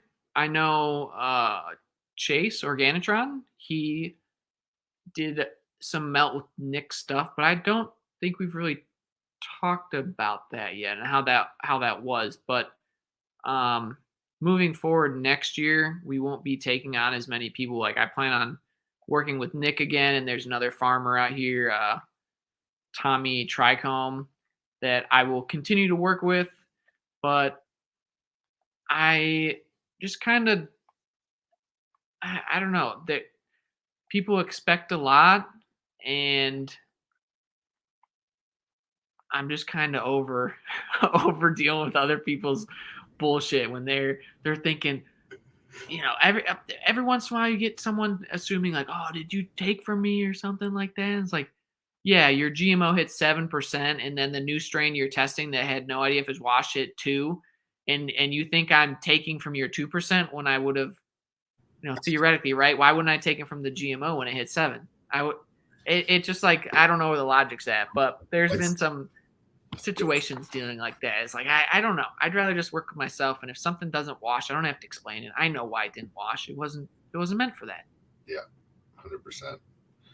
Um, what are your thoughts on the plant's ability to produce resin? Do you feel as though those GMO yields are where the plant is, at its genetic maximum, or do you feel as though there's more ability within that genetic? Um, I mean, I've heard from other people they've gotten a little bit higher percentages. I mean, realistically, I've only really heard 8 kind of being the cap, But and I don't. do you feel like that is a true cap, or do you feel as though as a breeder yourself that we can move forward somehow and create an even higher yield than we're already seeing? That's a great question. I don't know if I really have the best answer for you, if I'm being honest. I think we might find some stuff that gets a little higher, but I feel like at some point there will be a ceiling that the plant is no longer capable of getting past, other than maybe washing it more or throwing more of a spectrum in. Like I don't people who have hit 10%, I don't know if how long they wash it, what color their hash is. Like, did they include the 25? Did they include the 190? Like, where does that How important do you think that standardization is to the continued evolution of our industry? Like, do you feel like it's just going to be like, oh, well, we're not really comparing apples to apples, but I'm just going to stay in my lane and focus on my stuff? Or do you feel as though we need to come together as an industry and go, we need to figure out how we're gonna measure each other, and so we can be communicating in a more clear messaging? well, I think it might be the most beneficial thing I could think of, right, is let everyone wash they want to wash, but at least be better about keeping data, right? And then I know on a smaller scale, it's maybe a little easier because there's, you know, maybe more passion and time into it. And on a large scale, you just gotta get through what's in your freezers or whatnot. So maybe like being like, all right, on this wash, this stuff, 73 through 189, I got this much. And I have a buddy back home in Crystal Lake who keeps those that strict of data, like every wash, every micron bag. I'm like, damn, man, you really keep some good data. I don't expect everyone to be like that, but if you're trying to really get true wash numbers, telling what microns you're pulling at, what like as many variables as possible, and that would be a better way than trying to figure out a standard way of doing it. Because I don't know if I think maybe on the legal side it'd be maybe a little bit easier to keep that, but I think on the traditional market it would be harder for everyone to get on board. And not that everyone's truthful on one side versus the other. There's cheaters and liars on both sides. Um, but for some reason, I have a feeling that it would maybe go a little easier on some type of standardization like that on the metric side of things.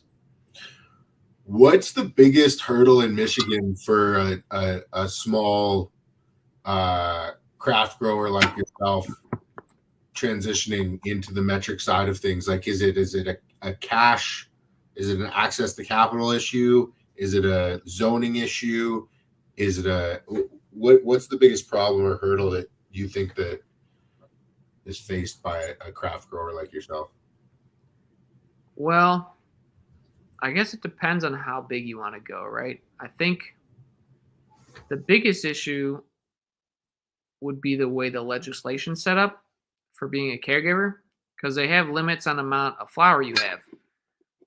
And that makes it really challenging for someone who's processing to stay within those, because they don't clarify if that's wet or dry. That wasn't even consideration when this came up. It was always about dry weight. So they allow 15 ounces maximum for those 72 plants that you grow to be on you. But then when legalization came, they allowed more lenient stuff, but the caregivers can't play by that. It's like anyone who's a proficient grower with 72 plants will have way more than 15 ounces. The other term for that's the Michigan pound. And you'll very quickly blow that number out of the water, right? If you're just drying a plant, right? If they were to show up and you had a plant that was just harvested, yeah, it's not going to be that weight in 2 weeks. And then are you counting the like there's so many variables. But moving past that, right? If you're trying to go legal from a small guy to bigger, I think yeah, the hardest part at this point would be capital. Why did I say like capital? And because there's now becoming more spots available. If you're willing to maybe not go, like if you're willing to move, you might be able to find it, or you're lucky and there's some place not too far from you. Places that need more tax money are being a lot more lenient to open up spaces in their like industrial areas and farming areas. But at this point, I feel like getting in, there was this post from Blacklist earlier this week and saying that Michigan was one of the states that received the biggest change in prices on the legal side. And there was some company who tracks these numbers. And if I'm recalling right, at the beginning of the year, I would see, advertised 200, 150 for an ounce. And then now I can regularly see $50 ounces. And I'm like, all right, well, I get it. Outdoor just came down, right? But still, right? Like that's an $800 pound. What are they paying for that, even with outdoor? Like a 3, a 2? Are they lucky in getting 4? Because like those shops are going to want to double their money. So at the minimum, right, they're buying those pounds for 400. And it's like, I just can't see how all those input costs you have, even growing outdoor under the sun and being conscious of, not spending too much, it's going to be pretty fucking tight. And if you're, if you think it's going to stay there, you're in for a sad surprise. You talk to people in California, what they get, it's rough. And then you talk to people in Canada and hear what they get, and it's real fucking grim. So I don't know. We might be in for another awakening. I'm just happy I don't have to play in that market. It gets harder and harder. I know that there's people who have been able to carve out a spot And if you're lucky enough to be fully integrated, you're probably doing well. Or have a grow and then processing and dispensary, you're fine. You're not worried about it. You're getting the top dollar for your stuff. But anyone who's just a grow, you're you're in for a hard ride these next couple years, as the big players are just gonna, continue to operate maybe at a loss or very low margins and just weed out people till the market's them, and then they can jack up the price to whatever they want. But we'll see if how consumers are going to respond to that, right? Because I mean, it's branding.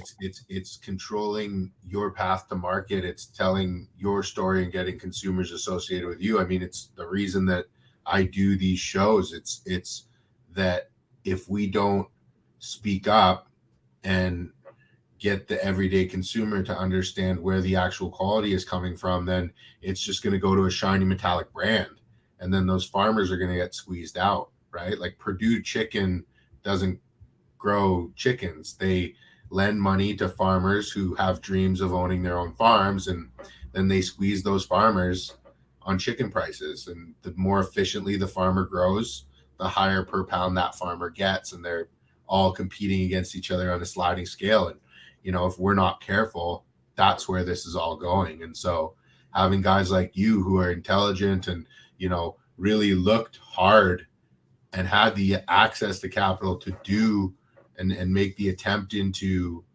a metric, a legal play, and then made the assessment that that wasn't the right time, I think was a really smart move and speaks volumes. And I think that the brand equity that you're building is going to have tremendous value later on, and as long as you're able to manage it, protect it, and then hopefully leverage it into something that will benefit your family. So that's what I see happening.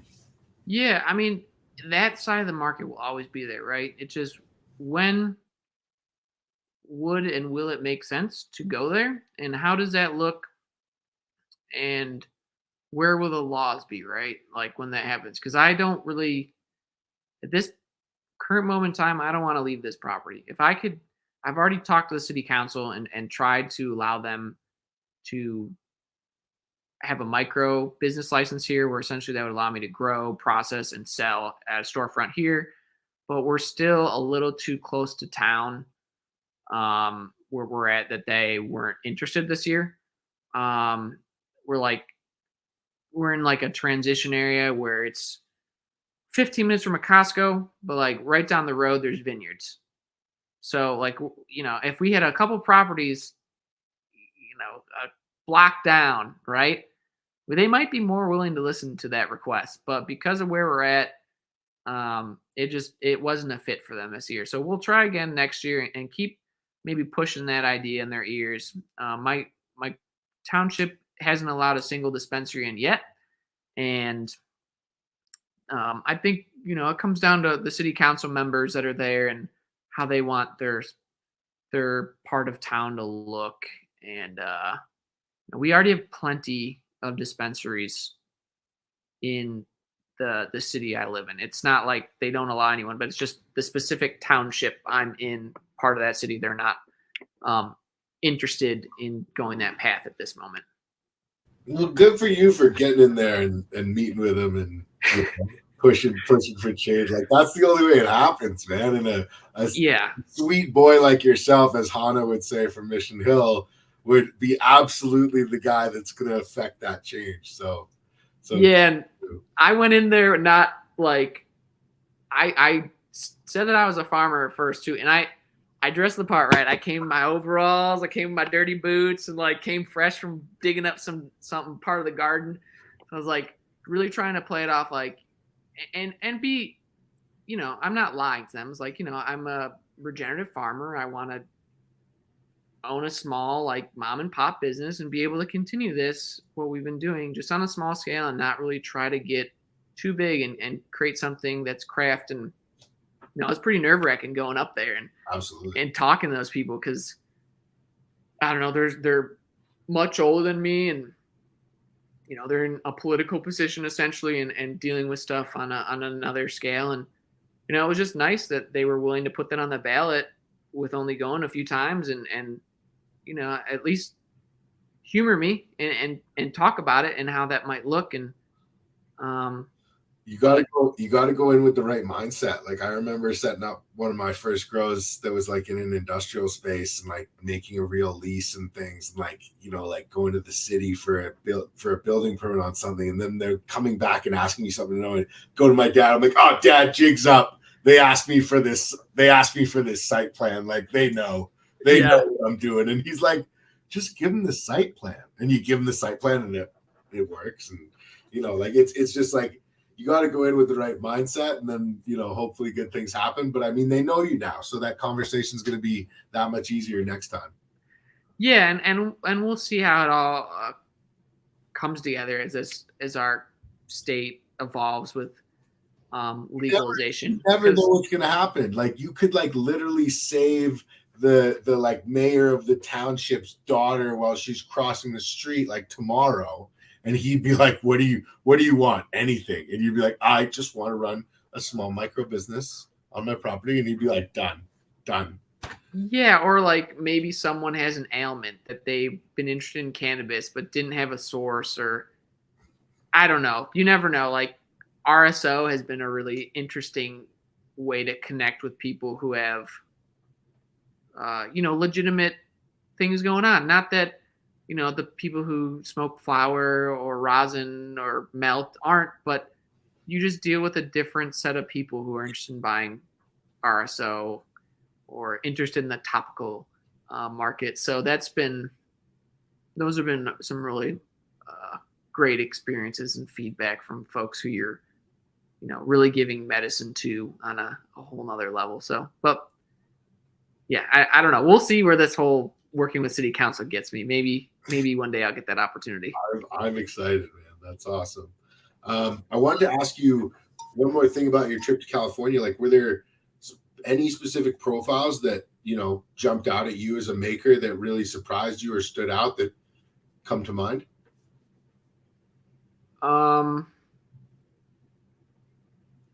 So there was a lot of great flower at that hive gathering. Like you're around some of the best regenerative farmers in the nation. If not, there's tons of California people. Like anyone who was in the Mendo Humboldt area, like it was easy for them to come up. So I got to try some lemon head from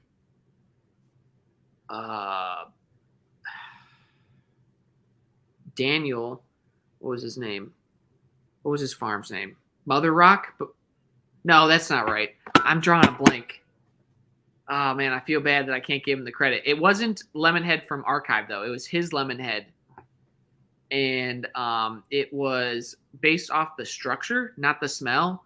It had like, if I remember correctly, it was a little piney, and no, I don't remember the profile too well. I know I loved it, and when I popped open, Lacey's not a huge flower person, and she's like, "Wow, that's some really good shit. You need to get those seeds and be growing that stuff." And then Joey Berger had this like something blueberry, and it was like, for me, I got this citrusy blueberry profile and I loved it. I took a couple nugs with me and just like stuffed them in my pockets, and then it was kind of just a share style, so take what you want, and this is to share. So I brought it with me to show Casey when I picked him up from the airport, and I had this jacket on. Every time I moved, it'd like waft the smell of this nug in my nose. Like, this is fucking great. I need it like cologne or like some smell to just have this. But the bud looked atrocious by the end of the trip because it was sitting in my pocket. And I'm just like moving around, driving and shit. And it looked like brickweed from the 90s.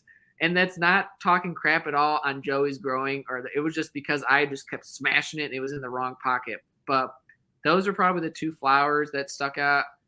A lot of guys at Ego Clash had some phenomenal stuff. I had never ran into Mile High Melts, and his stuff was like on another fucking level. Man, there's so much good hash there. I got to hang out with some folks after the event from a Patreon group, and got to see Adam's jar. I got to see Adam as in Simply Adam, and then I got to see Justin from Symbiotic. maybe it's Symbiosis. I'm sorry if I'm fucking this up when he's seeing it.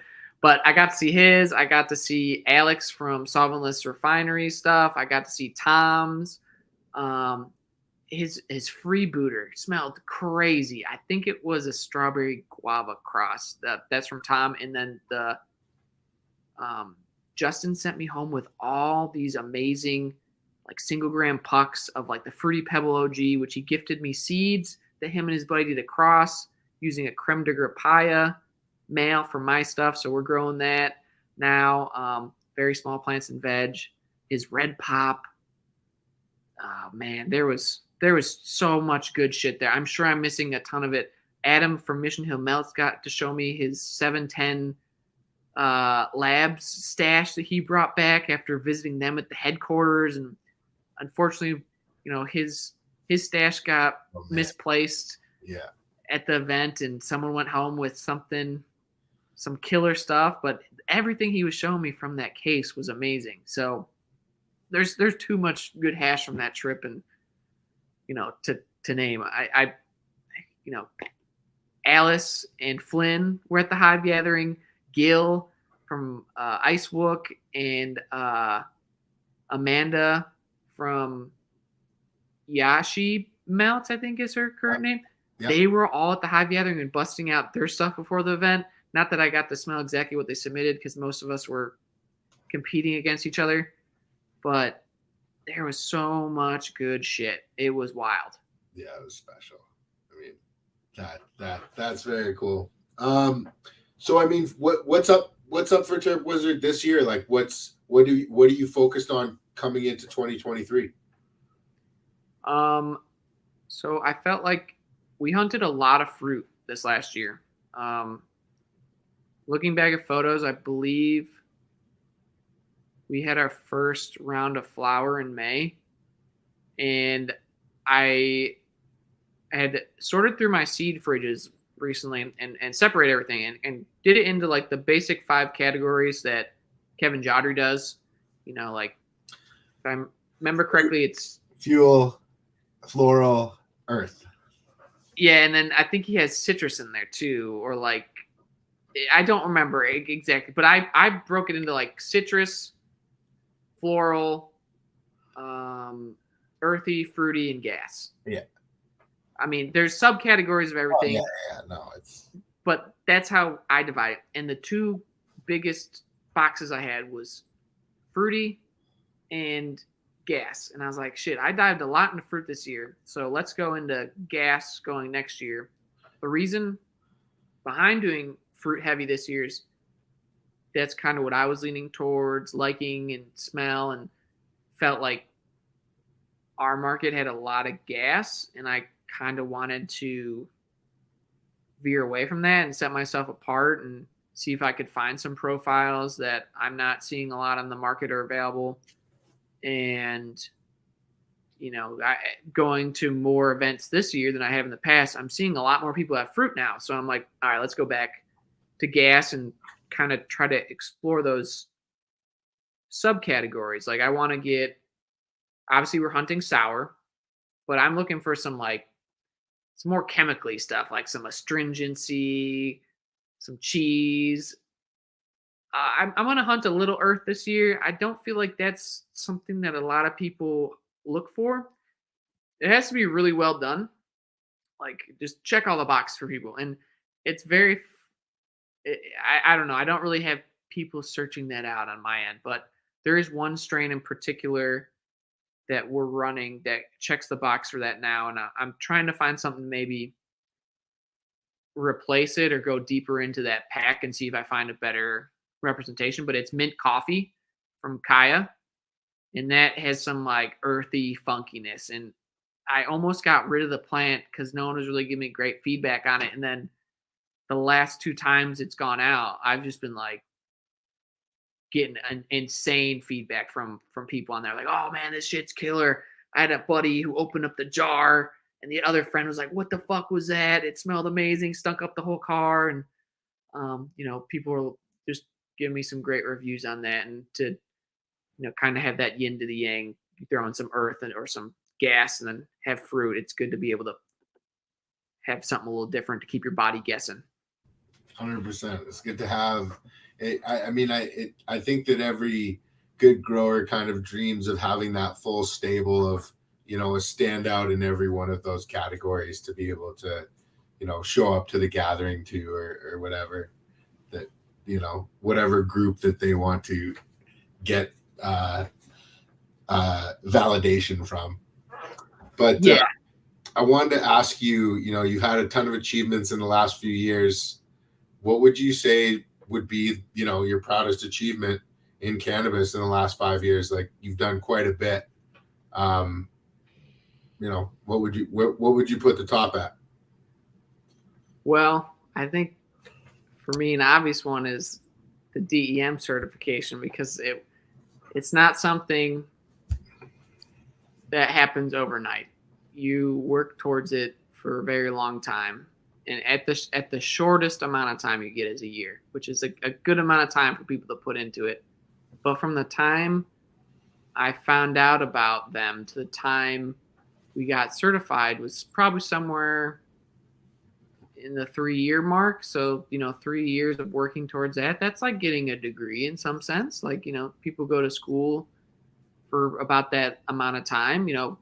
That'd be really hustling to get in 3 years, but, most people do it in 4, some people do it longer. But, and then next for us would be, getting the invite for the ego class. Just the invite alone to me was a win. And that's how we went into it. Is like, we've already won something in our heart just by being here. Because, hearing about that the first year or two I was out here, I was like, oh man, I'd love to go. And then I want to say Brandon came out here to this spot called Vehicle City Social in Flint. It was like a little caregiver club where you can go and present your card and then have a table. And he came out with Landrace Indian out here and sold some stuff. And I had this strain at the moment called Strawberry Pie, and it was like strawberry candy forward and cheese in the back. And I showed him it, and it was like, what do you think, man?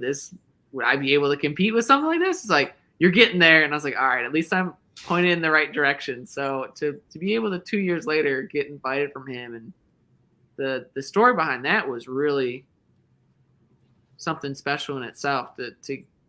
For who I got vouched for me was a huge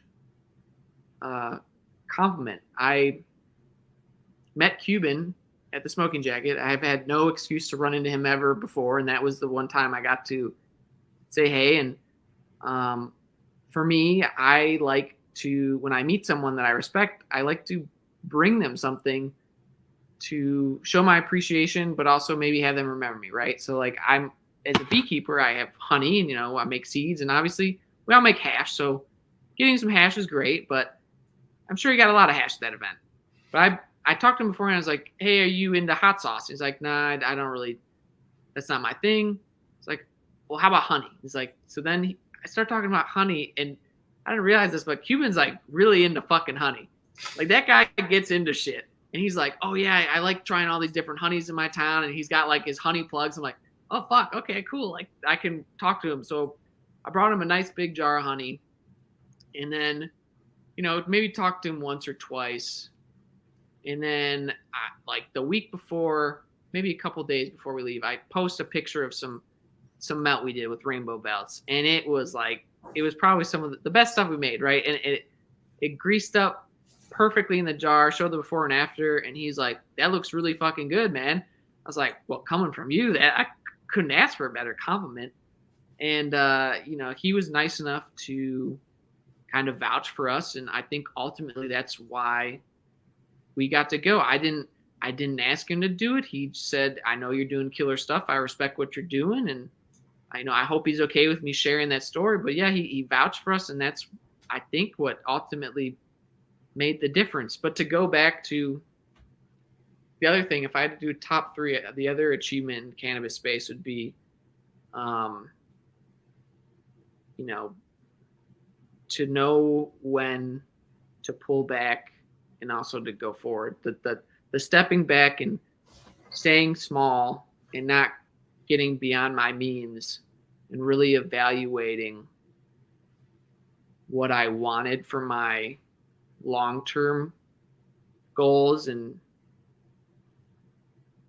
it's not always easy to do that in the moment and think about how this is all going to play out. Sometimes just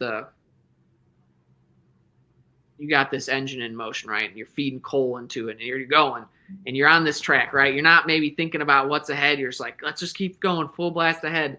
And for me, that project was kind of like that, right? I didn't really think about where I'd ultimately be. I was like, oh, I'm be working with the plants, like eventually going to transition to this. But I think in reality, once I had a moment thing is like, nah, dude, you care the most out of all these people. You're going to be the guy inputting numbers and making sure you're compliant and being worried every day that these guys might be doing something stupid to put your license in jeopardy, because I was the one with that was the license holder. I had everything in line for me to get that at that time. So yeah, it was. I'd say those three things are what come to mind first. I'm sure there's some other stuff if I prepared a little better that I could think of, but those are some. Oh man, that's great. Other than everybody or the people that we've touched on so far, is there anybody else that you want to give a shout out to, or props? This is your kind of opportunity to shout those people out. Oh man.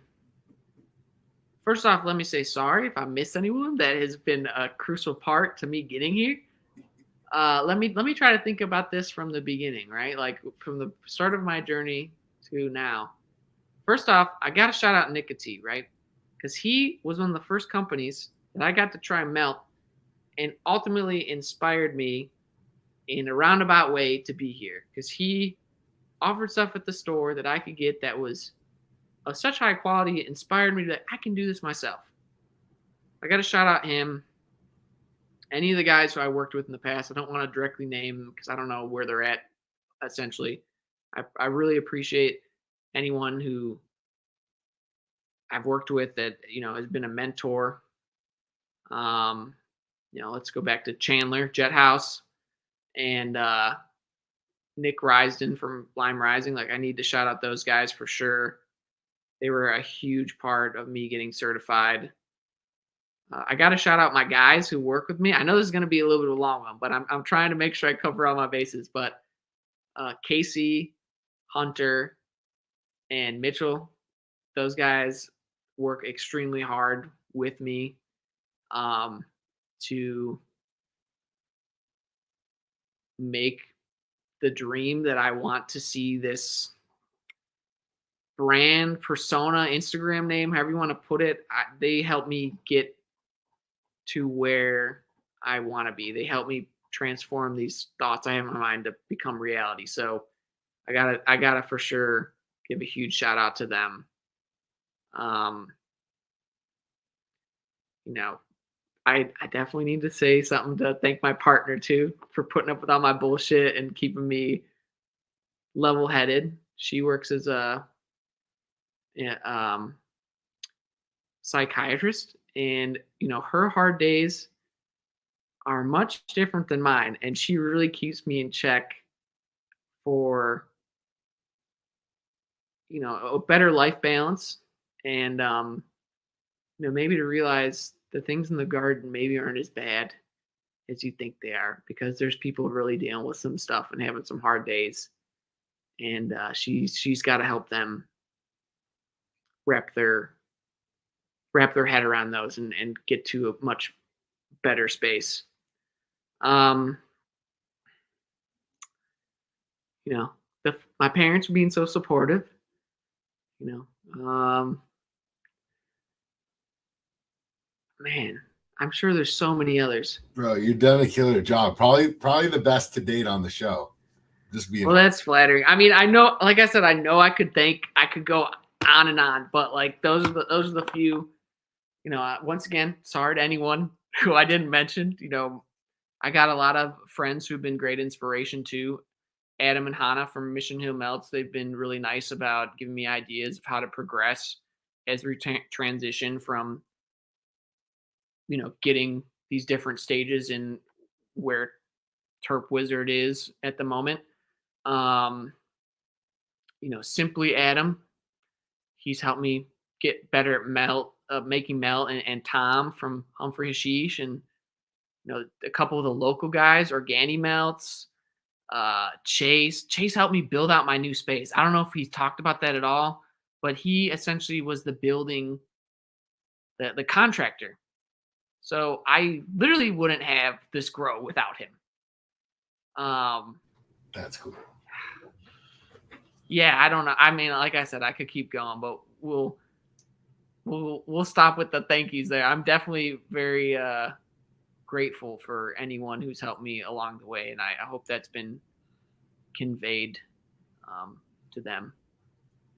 You're a genuine and good person, and I think that comes off very quickly when anybody has the opportunity to meet you, Connor. What's the best way for people to get in touch with you if they watch the show, they want to reach out to you for whatever reason? How do they get in touch with you? Instagram obviously works. My tag's on here at @terp_wizard in case anyone's listening and can't see it, or I'm sure they can see it in the title. But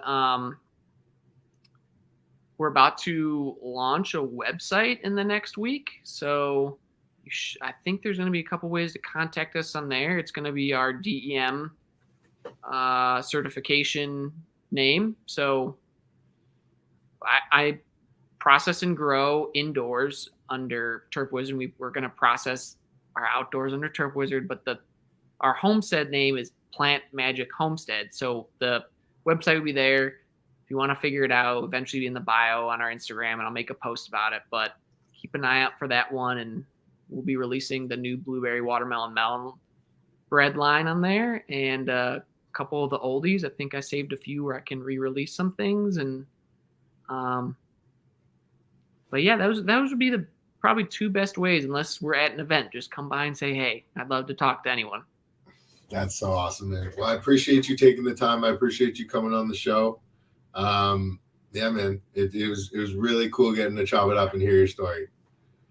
Yeah, thanks again for having me on, man. I really appreciate the opportunity to share my stories, and I hope some folks took some value from this, maybe learned a couple things, or if nothing else, got to know me a little better. So thanks again, dude. I really appreciate the opportunity to be on your platform.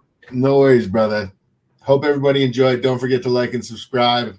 Moth tickets on sale, January 20th. Let's go. Cheers, everyone.